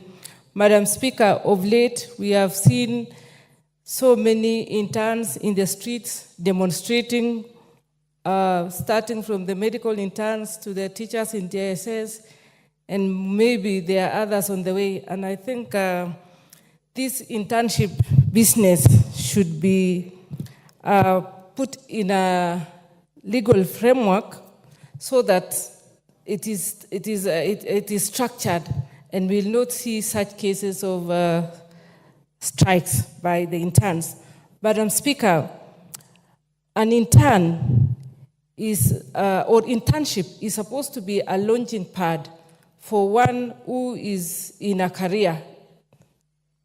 And Madam Speaker, it is very clear that when you are an intern, you are not a full-time employee. You are just practicing. You are learning what you are trying to put in practice, what you obtained in a classroom in theory, and you are going to the field or you are going to a work environment to go and practice, to go and see whether the learning took place in a learning environment. But Madam Speaker, what is very clear is that the internship business has been misunderstood to an extent that those who go for internship, their workload is not very clear. Some are given full-time duties, and the compensation is not commensurate with what they are supposed to be, with the duties they are performing. And what happens? We see them going to the streets because they feel they are misused. They feel their rights are violated, and it is not in tandem with what they earn at the end of the month. So, Madam Speaker, it is very clear, it is very important that in this bill, we look at very important ingredients which will add or which will make this bill or which will make this internship very, very structured. One is the issue of the workload. It should be very clear that when you go or when you are taken in as an intern, what is your job description and who is your supervisor? These people are on training and they should be having a supervisor, and their work should be cut out so that they are very clear from the beginning what is expected of them and what they are supposed to be doing. The other day, we saw the teachers, the JSS teachers in the streets. They were demonstrating because they felt that when they went to school, the workload was equivalent to the rest of the teachers who are on permanent and pensionable. So they felt that they went to the streets. And it is unfortunate, Madam Speaker, that the Teacher Service Commission went ahead to sack them. Who are they sacking? Those who are just trainees, who are not supposed to be, they were supposed to be called and explained to, they are still on training, so you are not supposed to be sacking them. You are supposed to call them back to class and explain to them what is required of them, the ethos, the requirements, the ethical requirements of a job, because they are still on training. They have not reached that level where they are supposed to be sacked because they are not employees of the Teacher Service Commission. They are interns. So I think the TSC should withdraw those letters, and the interns have actually accepted to go back to class and now help them to learn, train them to be better teachers. And Madam Speaker, also, teachers go for teaching practice, and they go, primary school teachers, they go for teaching practice, secondary school teachers, they go for teaching practice. So the issue of internship is an illegality in its essence because they have already gone through internship. What should happen is that I wish they can relook at that section of the policy and ensure that maybe during the teaching practice they go for a longer period and they give them some stipend so that they do away with this business of internship. Madam Speaker, apart from that is the transition after internship. What next? Do you just finish and pack your bags and say, now I've been trained, I've learned, I am very competent, so what next? Do I just go back and wait indefinitely for a job? We should put structures in place so that an institution can take in the number of interns, as many interns, and those interns transit to the job market so that once you are done with your internship, now you are upgraded and you are given an opportunity now to serve as a full-time employee of that institution. Also, Madam Speaker, the private sector should also be given incentives because they also support these. They support the interns and they take them in because they are also they contribute to the employment grid in Kenya. So it should not just be the issue of public institutions, but we should also come up with an internship policy, a bill which caters for everybody, and it puts the requirements for the do's and the don'ts for any intern in any organization across the board in the entire country, so that there is unity and there is a clear policy on how this internship is going to be operationalized in its entirety. Madam Speaker, it should also, these interns should also be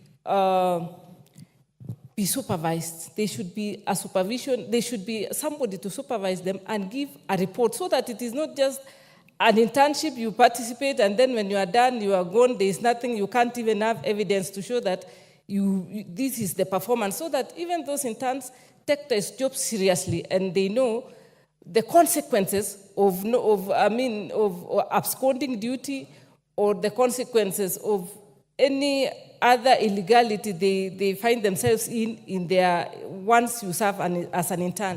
And Madam Speaker, I will have some amendments to bring when the amendments will be, the section will be done. And let me use this chance to just support the bill and congratulate the Member of Parliament and end my case there so that I can give somebody else an opportunity to make a contribution. Thank you, Madam Speaker. Thank you, honorable members. Next is the Honorable Paul Nabuin, member for Turkana North.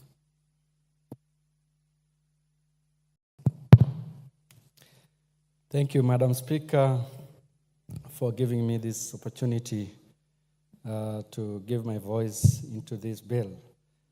On the onset, Madam Speaker, I want to thank and appreciate the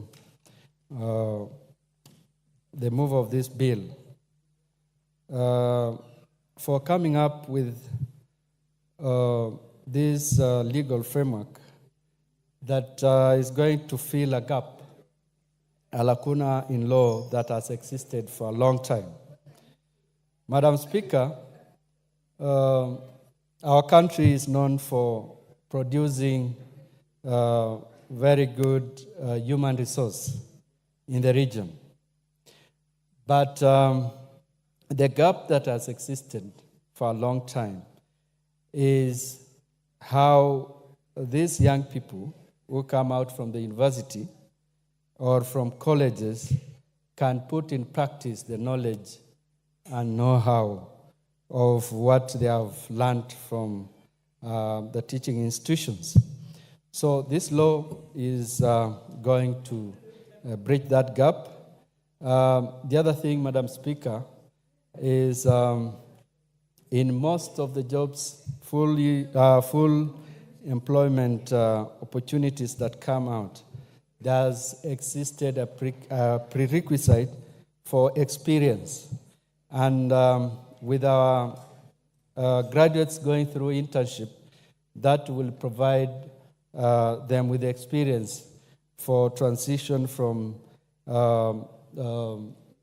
internship to full employment. Madam Speaker, the young people that come from the university come with good knowledge that might have not been learnt by those who have existed in some of those positions. So internship will provide them with space to support the existing workforce in ensuring that the knowledge, the modern knowledge they have acquired from the university is put in practice and support modern systems that are come through. Madam Speaker, I want to believe once this bill is passed and becomes law, there will be a policy framework that will be developed to guide the process of recruitment, placement, and practice of interns in their areas of work. Mr. Speaker, the other thing I wanted to mention is about the stipend that should be given to these interns.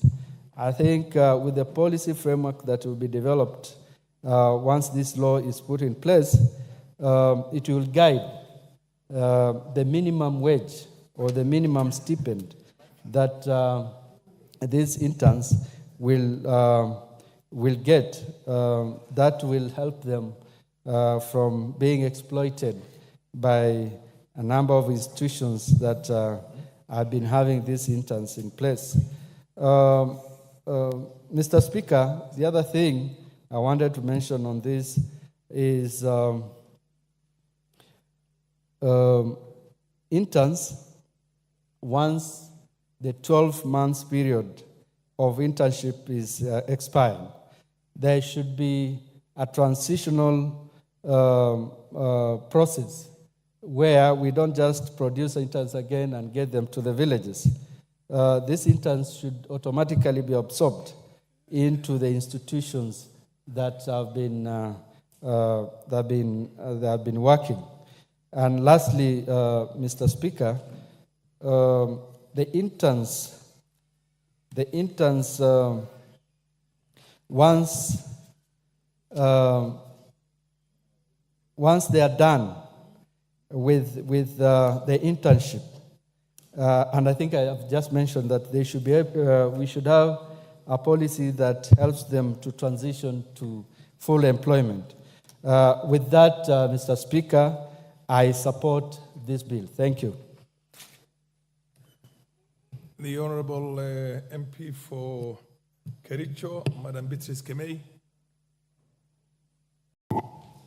Thank you, Honorable Speaker, for giving me this opportunity to stand, and on the onset, I support this bill, the Public Service Internship Bill 2022 by Honorable Naisula Lesuda, and I want to say thank you so much, Honorable, for bringing it at the time when we have issues with unemployment in this country, where when you look at it, over 10 million people are unemployed.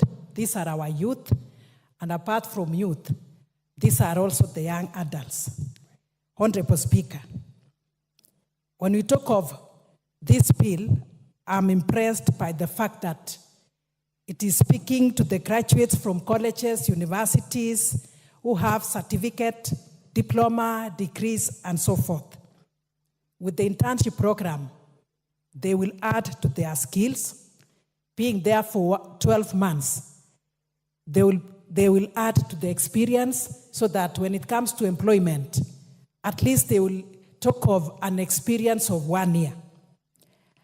Honorable Speaker, this bill has come at a time when the Teacher Service Commission has done something that I condemn with the strongest terms possible. Yesterday, Honorable Speaker, when I listened to this fact that 742 interns or who are in internship engagement have been terminated, I felt sad. And not only that, Honorable Speaker, I'm even more sad that out of the 742, 164 comes from Kericho County. That is 22.1%. Honorable Speaker, what does that mean? Does it mean it is only from Kericho who went to the streets to speak and to ask for their rights? 164. Mr. Speaker, sir, what is the TSC County Director saying about this? Because I'm sure he's the one in charge, and the sub-county directors. Does it mean, Honorable Speaker, that the head teachers and the principals are the ones who are actually blaming all this? Looking at the other counties with 0 interns being terminated, and others too, and maybe for Samburu 40 of them, and it is very sad. To me, that is malice. To me, that is witch hunting, and I call upon the TSC to still relook at the case of the interns. The other day, we had the doctors for over 2 months, but none of them were terminated. But here, for the TSC, I request that they still look into this issue. And Honorable Speaker, the Committee on Education should also come forth and look into this issue. I'm so sad, and I feel more sad because of that. And maybe to add on this, Honorable Speaker, I would also say that the interns should be supervised, should be guided, should be encouraged, should not be given so much work compared to what they are actually, the stipend they are getting. And not to forget, Honorable Speaker, these interns, when we talk of, maybe when the time comes, the Honorable Member should spell it out very clearly, or an amendment. We have those with certificate, those with diploma, and those with degrees. The stipend, should it be the same for all of them, or how is it to be? At least some framework should be put in place in line with this. And I would also want to ask that, and when that time comes, we also look at this point whereby those who finished maybe 5 years or 10 years ago, are they still to be observed? They should not be discriminated upon. Looking into, putting into consideration that many of our people completed or graduated from colleges and universities or tertiaries over 10 years ago, but they are not employed. So when this program comes or this opportunity comes, they should not be discriminated upon. I would also ask organizations who are actually observing these interns, whenever there is an opportunity, those who actually were engaged in internship program in these organizations should be given the first priority because they have learned about the organization they have served. I would actually plead that they be given the opportunity. And I'm still, when that time comes for amendment, something should also come forth that is going to cover for the private organizations. These are also the organizations, the sector that observes most of our unemployed people. But at least a policy or a regulation to guide them also when it comes to issues of stipend, the length of the internship, issues to do with other benefits like the insurance, and even those who are eligible for the same. Otherwise, I support this bill in a big way, and once more I say congratulations, Mheshimiwa. Thank you. The Honorable Irene Mayaka.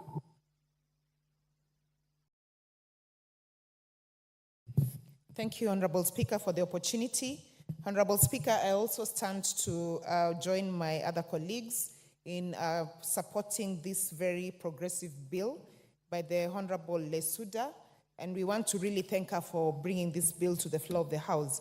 Honorable Speaker, one of the things that I really like about this bill is that it seeks to have a proper process and structure on how internship is managed in this country, and specifically in the public service sector. Honorable Speaker, I would just like to mention some of the clauses that I find very progressive. One of them being the Declaration of Opportunities, which is clause number 6. Clause number 8, which talks about a management committee of the internship. Clause number 11, which speaks about that the interns should be provided with personal accident insurance cover for the valid for the period of internship. Honorable Speaker, I think these are very progressive because it then speaks directly to the management of internship and ensuring that the human resource departments in the public service are giving these interns their specific protection in terms of the cover, and that the procedure within which it has been laid down is properly followed because now it is covered in the bill. Honorable Speaker, this will also ensure that we avoid cherry picking when it comes to internship procedures, that each department decides on its own how they want to manage interns. This will make sure that we are actually doing this in a process that is managed centrally and that can be able to be referenced back to the bill, and especially once it becomes an act. Honorable Speaker, there's however something that I really feel we should borrow from the private sector in terms of how they manage internship and trainees. Because in the private sector, they not only have internships for graduates, but they also have something called the management trainee. And this is especially practiced in the banking industry. Because by doing that, then what they do is that they recruit fresh graduates who are also trained to be in the management space. Because right now, if you want to get into a management job, it's one of the conditions is that you must have 10 years working experience. But Honorable Speaker, we also want to encourage our young people to quickly get into the management space so that they're not only employed as clerks, but that they also get an opportunity to be actual managers within this working space. And I feel like this is something that public service sector should actually borrow from the private sector so that we encourage more and more young people to get into the management space as early as we can. Honorable Speaker, and this is because even when you look in Parliament right now, we do have young people who are parliamentarians. They're not waiting until they're much older to become parliamentarians. So let's encourage young people to also get into leadership spaces as early as we can. Honorable Speaker, the other thing that I would really like for us to borrow is best practice from countries like England, China, Thailand, in how they do their internship, because what they do for them is that there's an automatic absorption. And I'm hoping that in future, when this becomes more progressive and the structures become more engraved in our public service, that we can have a process where, when it comes to absorption into permanent positions, the interns are given first priority. The other thing that I would really like to encourage as Honorable Speaker is that when people graduate, we have a process of first in, first out. What I mean by this is the people who graduate first are considered before we consider the younger ones. Because right now the practice that we have is that you'll see that most of the advertisements for internship positions will tell you that they want interns who are 24 years, between 18 and 24 years. And yet there are Kenyans who did not have an opportunity to immediately go into college. They managed to go into college when they could afford it or when they were able to. And they don't get these opportunities because they're considered to be too old. So we need to take into consideration the people who graduate, even if they don't do so at the time when they're considered to be of a young age. Honorable Speaker, so for me to enable at least one more person to speak, I just want to stop there and once again support this particular bill and hope that even when we come for the third reading, that we will not make too many amendments that will wash down the initial idea of what the Honorable Lesuda intended. I thank you. The Honorable Member of Parliament for Kachiliba, Titus Lote. Thank you, Mr. Speaker, for giving me the opportunity to also contribute to this very important bill. And I want to take this opportunity as well to thank my colleague and also the Member of Parliament for Samburu West for coming up with this kind of very progressive bill. Mr. Speaker, I think the way interns are being recruited in this country now and the way interns are being managed in this country require such a progressive bill. But before, Mr. Speaker, I even talk about the internship proposal in terms of this bill, I'll wish to condemn and join my colleagues to condemn the Teacher Service Commission for the enormous act that they have done to the intern teachers.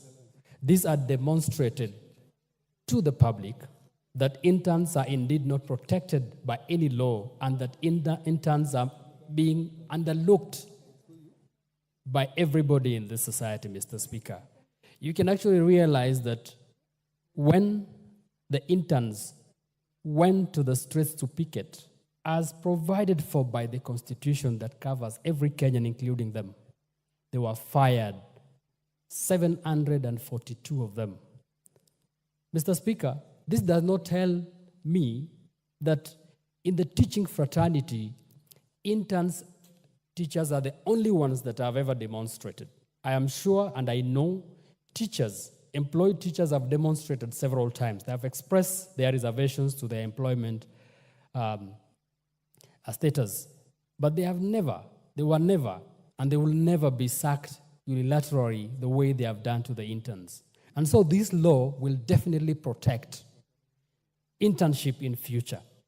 In that stroke, Mr. Speaker, I will wish to ask the Teacher Service Commission to reconsider hiring back those interns, because those interns are protected by our Constitution that allow every Kenyan to picket under Article number 39 of our Constitution, Mr. Speaker.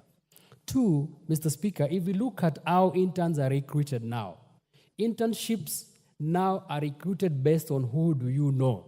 Mambo ya kujuana in this place.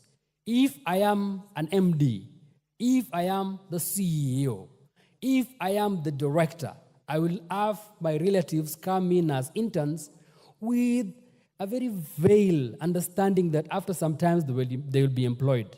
That is what happens now. And that's why if you go to offices, you find the director, all the interns under either relatives or close family friends. That is a way of ensuring that the people that are not having connections in this country can never get employed, Mr. Speaker.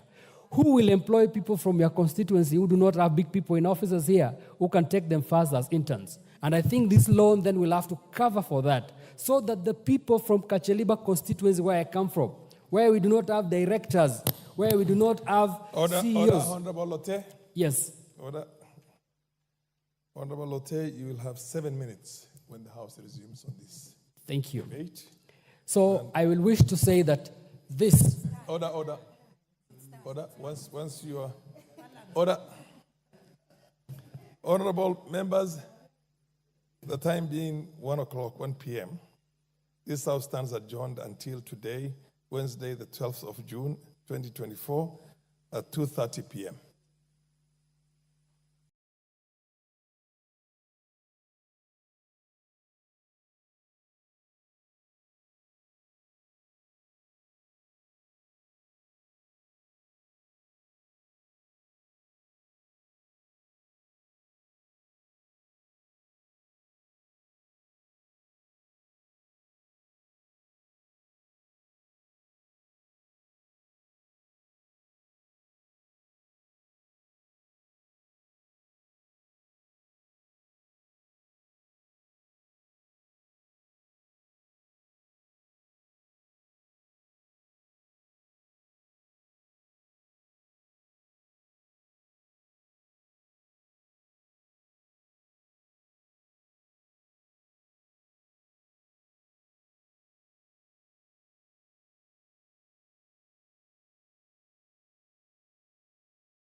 A very good morning to you and welcome to today's broadcast. This is the Parliamentary Broadcast Unit in collaboration with KBC, and my name is Angela Cheror. Welcome to today's morning session, being the third session of the morning sitting. The session that is expected to commence in 3 minutes' time. Today being Wednesday, a day allocated for business, not sponsored by the majority or minority party, or business sponsored by a committee. Members of Parliament are streaming into today's session, where a couple of motions and bills are expected to be considered and debated this morning, beginning with a procedural motion that is on the exemption of certain businesses from the provisions of the Standing Order 4.3, brought by the leader of the majority party, Honorable Kimani Ichung'wah, who doubles up as a member of Parliament for Kikuyu constituency. The House this morning resolves to exempt the business appearing as order number 15 and 16 of today's order paper from the provisions of the Standing Order 43. Today, that is being a Wednesday morning, a day that is allocated for business that is not sponsored by the majority or the minority party, or business sponsored by a committee. There's a procedural motion on the resolutions to hold a Thursday morning city, that is by the leader of the majority party, and pursuant to provisions of Standing Order 33C, the House resolves to hold a morning sitting tomorrow, Thursday, on 6th June 2024, that will commence at 9:30 for the purposes of considering the priority budget-related businesses. Also today, we have the County Government's Amendment Bill, that is the Senate Bill number 25 of 2023, that is co-sponsored by the Member of Parliament for Marakwet West, that is Honorable Timothy Torotich. It's a Senate bill brought by the Nandi Senator, Honorable Simon Cherargei. It's in its first reading, and that is the County Government's Amendment Bill, that is Bill number 25 of 2023. Article 10 of the Constitution provides for the national values and principles applicable to state officers when exercising public power. These values and principles include good governance, integrity, transparency, and accountability. One of the means of ensuring accountability in the exercise of public power is oversight of members of the executive by the legislature at both levels of government, that is the national and the county levels. In that regard, Section 40 of the County Government Act provides for the procedure for the removal of a member of the county executive by a county assembly. However, cognizant that the office of the county executive committee member is established by the Constitution, noting that adverse consequences of removal by impeachment of a member of a county executive committee, the threshold for voting for such removal in the Act are very low.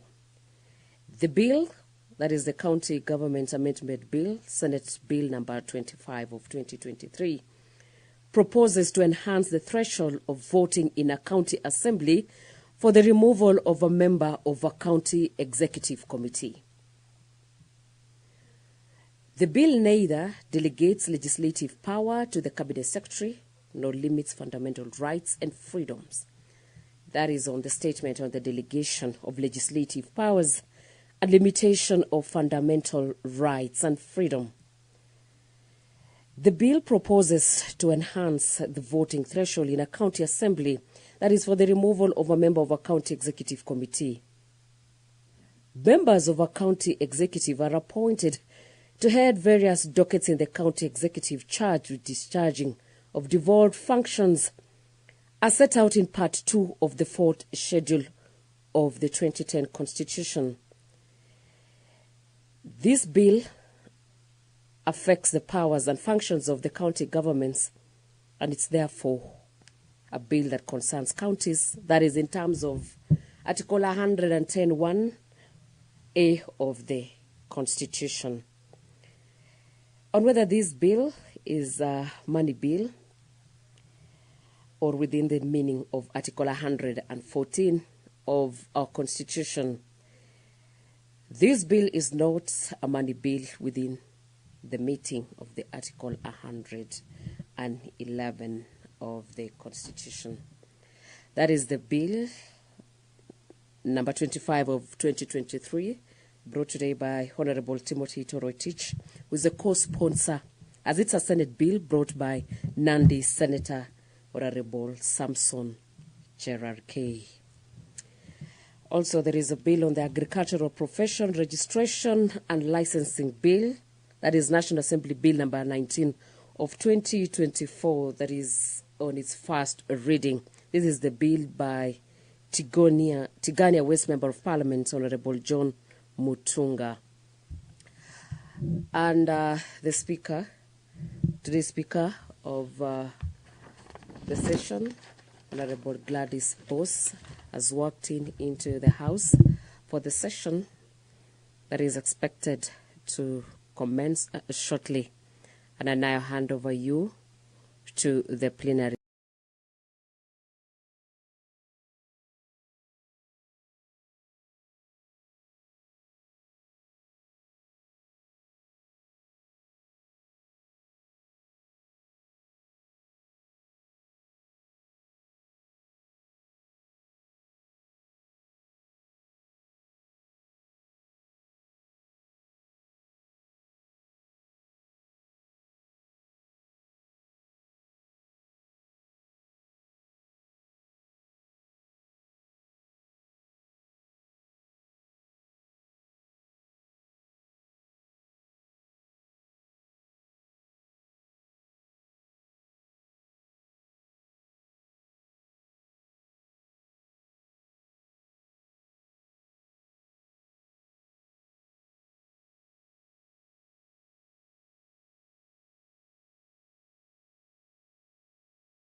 Stay tuned.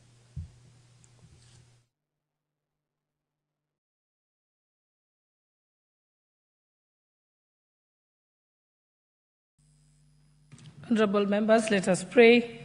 Almighty God, who in your wisdom and goodness have appointed the offices of leaders and parliaments for the welfare of society and the just government of the people, we beseech you to behold with your abundant favor as your servants whom you have been pleased to call to the performance of important trusts in this republic. Let your blessings descend upon us here assembled, and grant that we treat and consider all matters that shall come under our deliberation in so just and faithful a manner as to promote your honor and glory, and to advance the peace, prosperity, and welfare of our country and of those whose interests you have committed to our charge. Amen.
The House having not achieved quorum pursuant to Standing Order 34, for the commencement of the House. A bell has been rung for 10 minutes to allow members of Parliament to walk into the House for today's third session of the morning sitting. And the majority whip is at the presence of Parliament, whipping members to proceed to the House so as the session begins. We have a motion on the policy for the provision of mental health services in all healthcare facilities. That is the motion by Likoni Member of Parliament, Honorable Mishi Mboko. The House urges the national government, through the Ministry of Health, to collaborate with county governments to develop a policy integrating mental health care services in all healthcare facilities in the country. Aware that Article 43(1) of the Constitution provides that every person has a right to the highest attainable standard of health, including the right to health care services. The mental health is a key determinant of overall health and social-economic development. The Constitution assigns to the national government the responsibility of matters of health policy. It's a concern that, according to the World Health Organization, mental and neurological disorders are common, and about 10% of the global population suffer from at least one mental health disorder at any given time. It's a concern that the units are only available in very few facilities in our country, and patients requiring these services have limited or no access at all to these facilities. And while acknowledging that access to healthcare facilities would lead to improved overall health, increased economical productivity, social equity, and therefore improves the overall quality of life for all Kenyans. That is a motion brought by Honorable Mishi Mboko, the Member of Parliament for Likoni, on a policy for the provision of mental health services in all healthcare facilities in the country, the 290 constituencies in our collaborations with the 47 county governments. We have a motion number 28 of 2023, the motion on establishments of a science museum in our country. That is a motion by Dagoretti South Member of Parliament, Honorable John Kiari. Article 11(2)(b) of the Constitution provides that the government shall recognize the role of science and indigenous technologies in the development of our nation.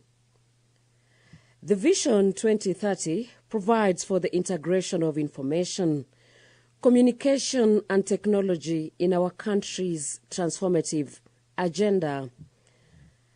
There exists no science museum for consolidating indigenous scientific and technological innovations, the training and the research purposes in East African region.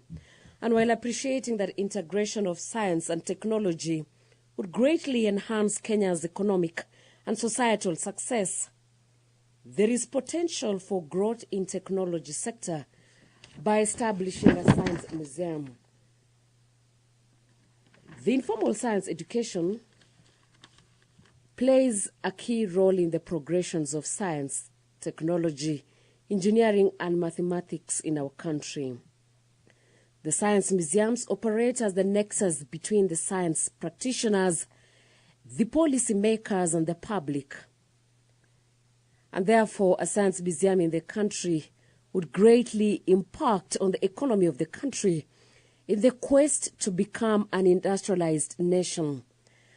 And therefore, the House resolves that the national government, through the relevant ministries, establishes and makes sure it operates a science museum in the country. That is a motion number 28 of 2023 on the establishment of a science museum in the country by the Honorable Member for Dagoretti South, Honorable John Kiari. We also have a motion on supporting and promoting local fertilizer manufacturing industries in the country. That is the motion by Honorable Samuel Atandi. Fertilizer and Animal Foodstuffs Act 2015 provides for the regulation of fertilizer importation in our country. The Fertilizer and Animal Foodstuffs Board regulates that fertilizer and animal foodstuffs industry, including the manufacture and production of fertilizers. The country currently relies heavily on imported fertilizer due to inadequate local production capacity. And the low production leads to high cost for farmers, that is reducing their profits, and results in unhealthy reliance on imported fertilizer. It's a concern that the scenario threatens the country's food security in case of supply disruptions and discourages local productions. The local production of fertilizer could lead to the improved fertilizer quality, increased crop yields in the country, and reduction in the environmental harm caused by the use of the substandard fertilizers. While recalling that the country has the potential to produce fertilizer that could meet the country's domestic demand and also to just supply the regional market, there is need for the government to work with the local producers to develop the high-quality fertilizers that is tailored to the needs of Kenyan farmers and crops. Therefore, the motion number 33 of 2023 on supporting and promoting local fertilizer and manufacturing industries by the Honorable Member Samuel Atandi, the House resolves that the national government, through the Ministry of Agriculture and Livestock Development, supports and promotes the local fertilizer manufacturing industries by investing in research and development to boost the domestic fertilizer manufacturing sector, having in mind that this is the country's food security. We also expected this morning to have a debate on a motion on the government-to-government G2G model to acquire and supply fertilizer to farmers at subsidized cost. While still at fertilizers, this is a motion by Honorable Geoffrey Ruku, motion number 35 of 2023. Kenya is an agricultural-based economy with a significant portion of its population relying on farming for their livelihoods. The quality and the quantity of crop yields in Kenya has been hampered to a large extent by lack of adequate and quality fertilizers, leading to a decreased agricultural productivity and economic losses. The government has committed to improving agricultural productivity through the various initiatives, including that of provincial of subsidized fertilizers, concerned that the cost, quantity, and the quality of fertilizers, and subsequent the cost of production of food crops and cash crops, that is including coffee, tea, and miraa, has increased due to this number of factors. And the quorum has been achieved. And I now hand over you to the plenary. Listen in. My name is Angela Cheror. This has been the Parliamentary Broadcast Unit in collaborations with KBC. Stay tuned.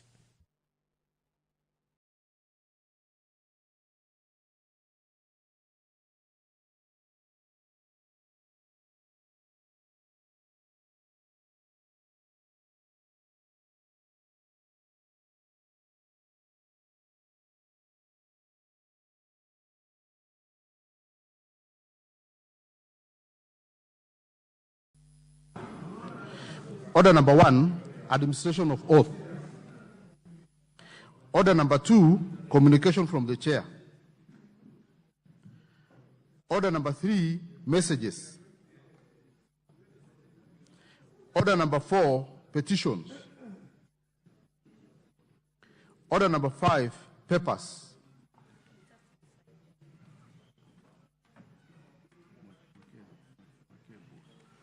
Thank you, Honorable Speaker. Honorable Speaker, I beg to lay the following papers on the table of the House today, Wednesday, June 5th, 2024, in this morning sitting. Number 1, the 2024 Economic Survey Report, including the popular version of the report and the facts and the figures booklet from the Kenya National Bureau of Statistics.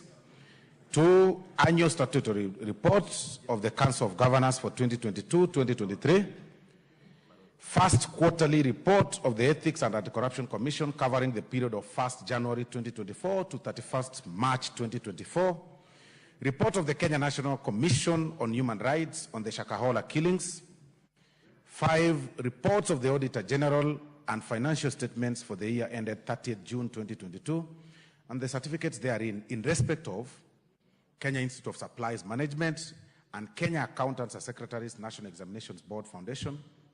And 6, reports of the Auditor General financial statements for the year ended 30th June 2023, and the certificates therein in respect of A, Kenya Revenue Authority, Sports Kenya, Information and Communication Technology Authority, Maseno University, Agrochemical and Food Company Limited, National Council for Children's Services, Parethram Processing Company of Kenya, Unclaimed Financial Assets Authority, National Industrial Training Authority, Kenya Industrial Research and Development Institute, Kenya Forestry Research Institute, Jaramogi Oginga Odinga University of Science and Technology, Karatina University, Pwani University, and Kenya Accountants and Secretaries National Examinations Foundations. I thank you, Honorable Speaker. Order number 6, notices of motion. Order number 7, questions and statements.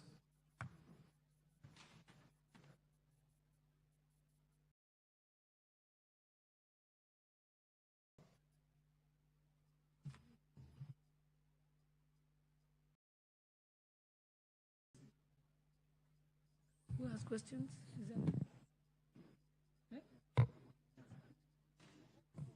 Honorable Amina, did you have a statement? Thank you, Madam Speaker. Honorable Speaker, pursuant to the provision of Standing Order 44-2C, I wish to request for a statement from the chairperson of the Departmental Committee on Lands regarding the status of processing of title deeds for squatters residing in Msabaha sublocation within Malindi constituency. Honorable Speaker, the issue of land settlement in the coastal region has been a protracted matter among the communities in the region, revolving around questions of ownership and residency. In 2022, the government took significant steps by acquiring land from the Mazrui community with the aim of resettling squatters from Sabaha region in Malindi constituency and to resolve the endemic land matters in the region. Indeed, the identification process for the squatters was conducted and concluded in 2022. However, despite these strides, the residents of Msabaha find themselves in an uncomfortable predicament, lacking the crucial title documents affirming their occupancy rights. Moreover, a definite timeline for the completion of the resettlement program has not been provided, further exacerbating concerns by the residents. Honorable Speaker, it is against this background that I request for a statement from the chairperson of the Departmental Committee on Lands on the following. A, what are the specific reasons for the delay in finalization of the settlement program and issuance of title deeds of the residents? And B, could the chairperson provide an update on the timeline for settling the residents of Msabaha area in Malindi constituency? Thank you, Honorable Speaker.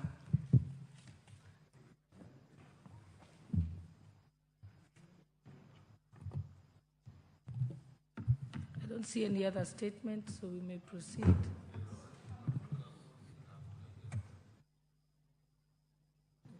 Next order. I don't have a list, actually. The chairperson lands. I don't have a list of. Okay.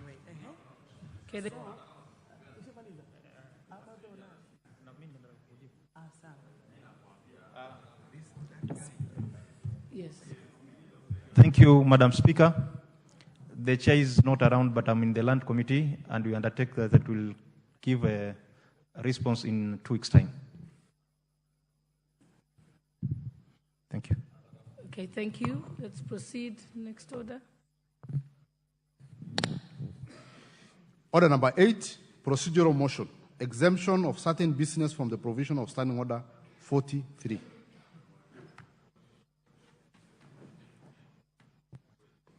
Thank you, Honorable Speaker. Honorable Speaker, I beg to move that this House resolves to exempt the business appearing as order number 15 and 16 in today's order paper from the provisions of Standing Order number 43, being a Wednesday morning, a day allocated for the business not sponsored by the majority or minority party or business sponsored by a committee. Honorable Speaker.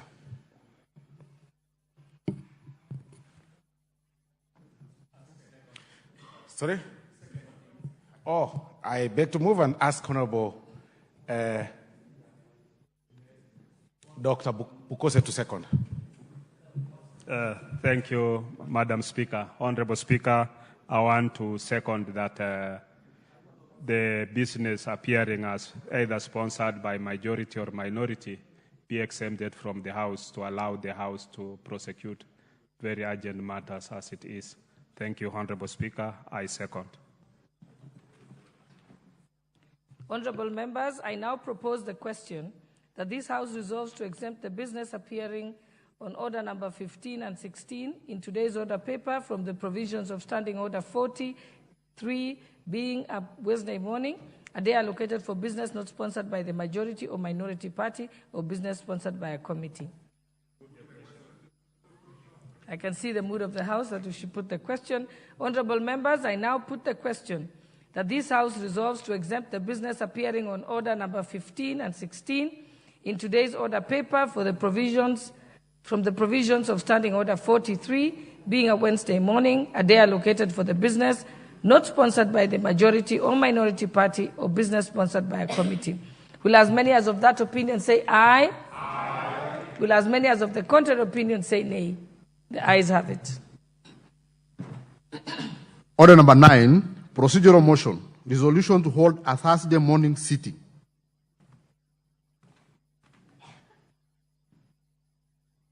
Thank you, Honorable Speaker. Honorable Speaker, I beg that pursuant to the provisions of Standing Order number 33C, this House resolves to hold a morning sitting on Thursday, 6th June 2024, commencing at 9:30 for purposes of considering priority budget-related business. Honorable Speaker, you'll realize that we have a very short sitting session this month that commenced yesterday and will lapse on July 5th.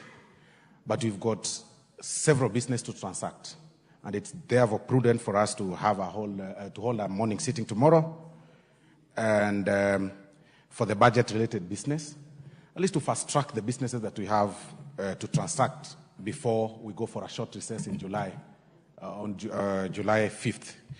So I move and request Honorable Eric Wamumbi to second. Thank you, Madam Speaker. I rise to second that we hold a morning session tomorrow. Thank you, Madam Speaker.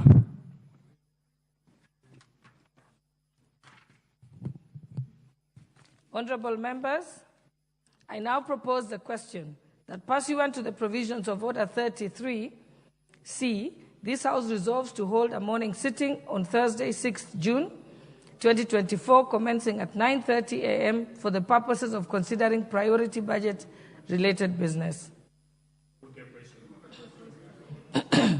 Honorable members, I now put the question that pursuant to the provisions of Standing Order 33C, this House resolves to hold the morning sitting on Thursday, 6th June 2024, commencing at 9:30 a.m. for the purposes of considering priority budget-related business.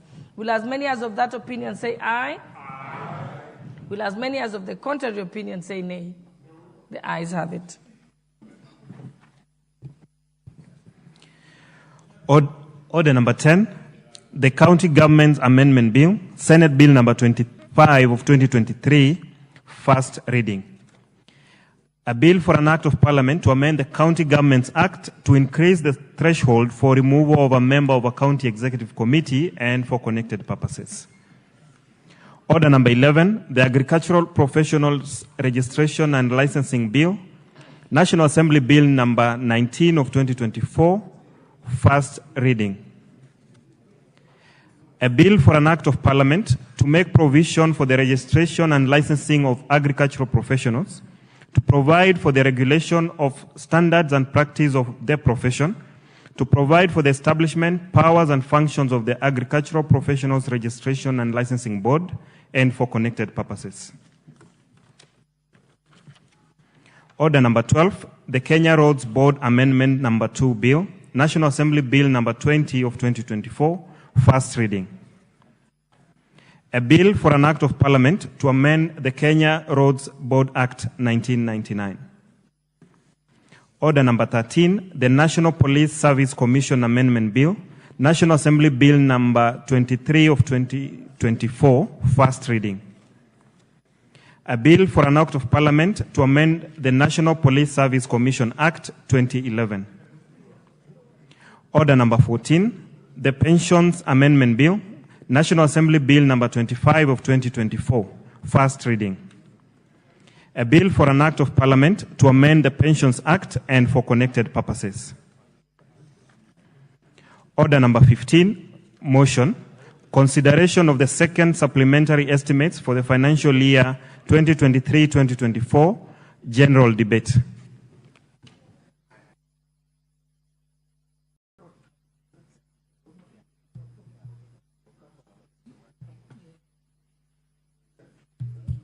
Chairperson, Budget Committee.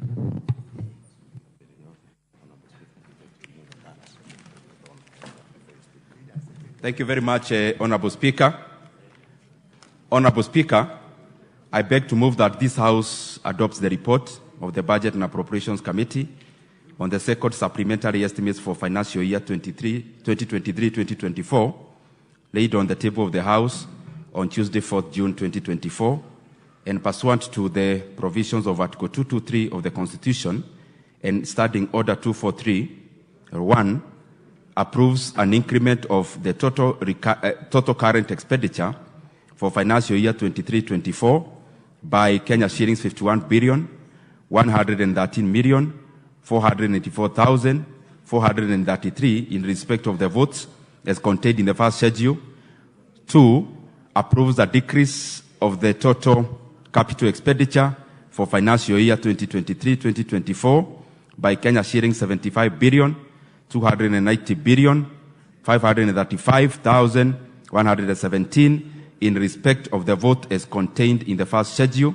3, approves an overall decrease in the total budget for financial year 2023-2024 by Kenya shillings 24 billion 117 million 50,684 shillings in respect of the votes as contained in the first schedule. And 5, approves Kenya shillings 23 billion 666 billion. Let me repeat, Honorable Speaker. Number 4, approves Kenya shillings 23 billion 667 million 17,803 spent under Article 223 of the Constitution in respect of the votes outlined in the third schedule. And 5, resolves that the first schedule forms the basis for the introduction of the Supplementary Appropriations Bill 2024. Honorable Speaker, I just wish to highlight a few things to members. And as I do so, I want to thank this House because we have been very busy for the last 2 weeks in what was to be a recess. Honorable Speaker, most of these members have been working long hours to see this process come through, Honorable Speaker.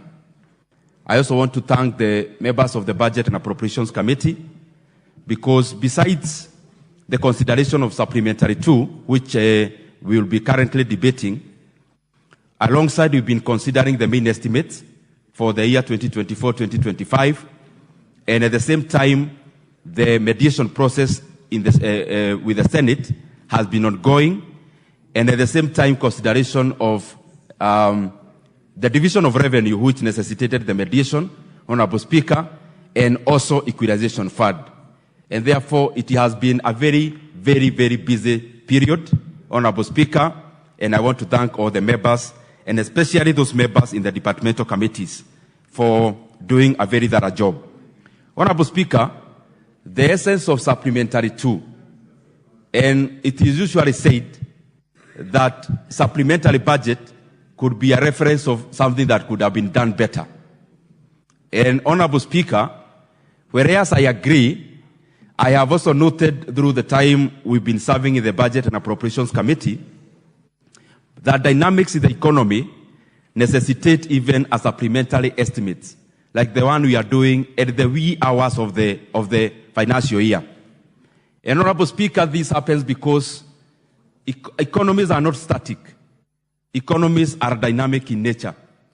The variables that then make the economy, Honorable Speaker, they are all moving vehicles, they are more moving targets.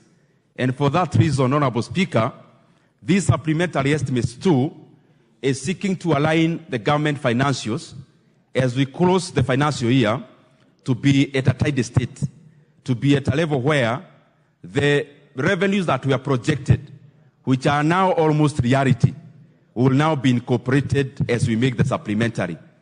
And that is why, Honorable Speaker, the essence of this supplementary, the sum, the total sum of it is negative. The total sum of the supplementary 2 is that we are reducing the expenditure by 24 billion. Why are we reducing expenditure, Honorable Speaker? Honorable Speaker, Kenya being a very optimistic country and being with people who are high achievers, we always set our targets based on our norms. And therefore, our revenue targets, Honorable Speaker, sometime conform with our norm of being optimistic, but then close to the close of the financial year, then we realized we needed to moderate our optimism towards realism, Honorable Speaker. And that is why we are descending from the previous figure by 24 billion in the reality of the fact that the estimates in terms of revenue that we had at the beginning of the year were a bit optimistic. But Honorable Speaker, that is not to say that we are not performing in terms of revenue.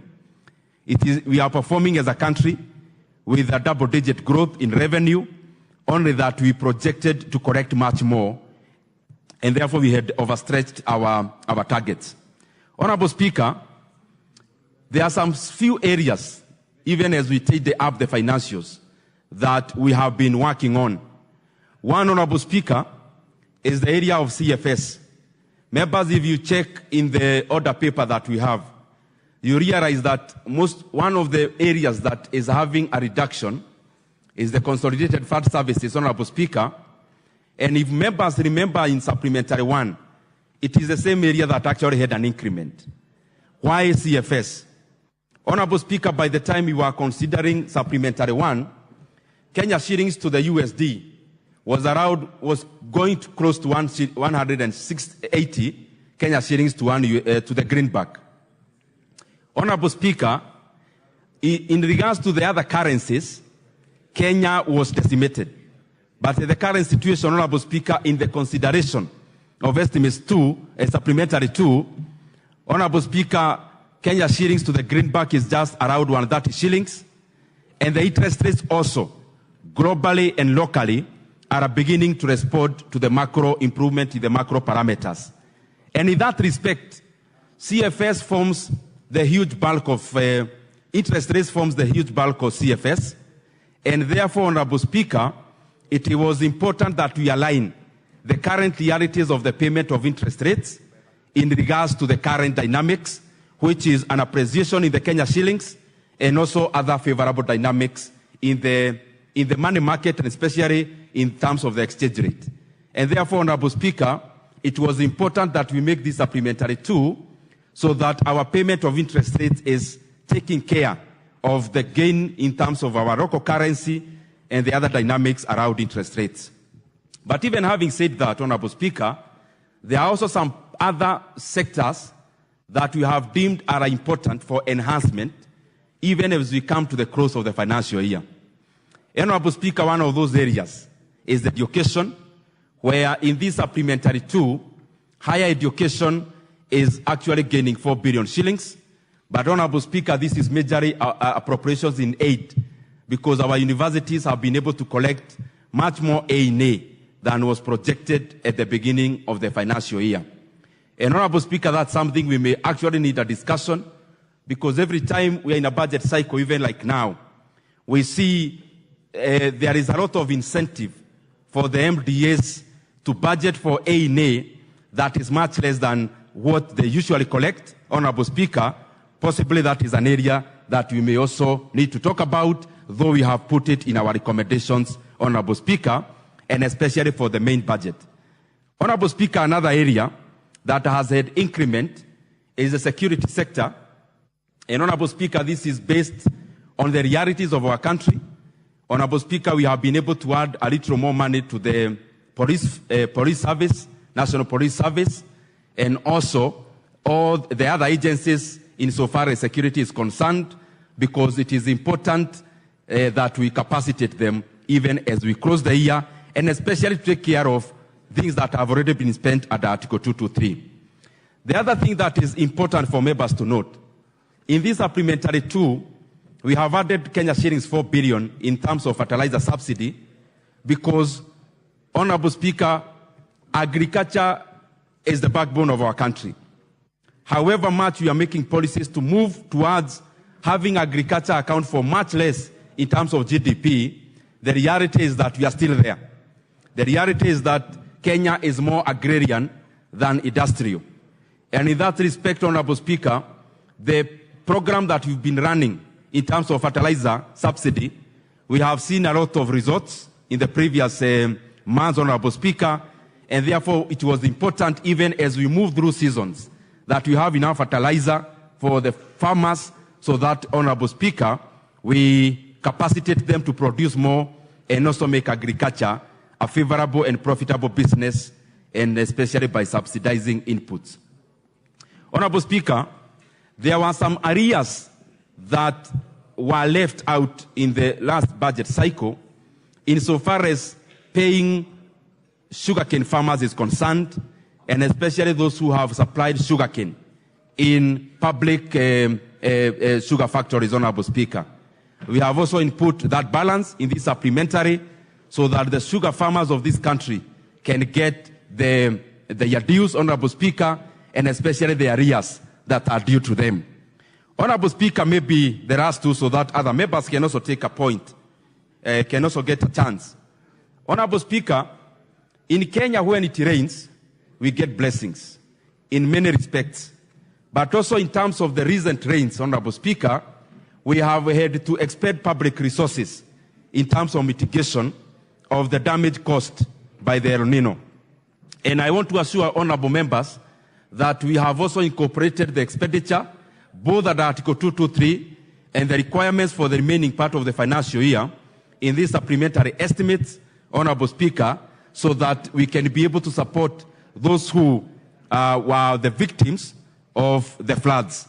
And in that, Honorable Speaker, I also want to make it very clear that the Budget and Appropriations Committee in this House, our proposal is that because some of the people who were victims of these calamities, their livelihoods were destroyed. Honorable Speaker, I got a chance to go to Naivasha, where we got a very massive landslide and floods, Honorable Speaker. I also went to Mathioya in Muranga, where the people suffered the same. I have also been to Tana River, Honorable Speaker, and saw the kind of havoc that the victims of these floods and excessive rains are going through. Our proposal, Honorable Speaker, in terms of also allocation, is that besides the government giving food ratios to those who are affected, that the government must move forward, Honorable Speaker, and get these people resettled to other more favorable land, Honorable Speaker. A place like Naivasha, where there was a landslide, those families can no longer go back to those areas. And Honorable Speaker, it behoves of the government to assist its people at those kind of situations. And that is why, in consultation with the executive, Honorable Speaker, we have been able to provision monies to be used for the resettlement of the people who are affected by the floods and the excessive rains, Honorable Speaker, so that they can get comfort by not being resettled back in areas that are impossible to live in, Honorable Speaker. The other issue is that when we get rains, Kenya being practicing agriculture that is rain-fed, Honorable Speaker, also, our livestock also get what they need to produce more milk. And therefore, we usually have a glut and overproduction in terms of milk. And that is the reason why we have given UKCC some resources for mopping up of milk during this time of overproduction. And we have given them money in two ways. One, for mopping out of the excess raw milk, but also number two, money for modernization of their factories so that they can start producing powdered milk effectively and in a manner that is cost effective. The current machinery that they have, Honorable Speaker, and the current technology they deploy in terms of making powdered milk is not efficient. It therefore ends up producing milk that then becomes uncompetitive comparative to other milk-producing countries, Honorable Speaker. And we have done that because we know that we need to support our milk farmers, as we need to support our sugar farmers, as we need to support our coffee farmers, our tea farmers, and that is reflected in the estimates. Honorable Speaker,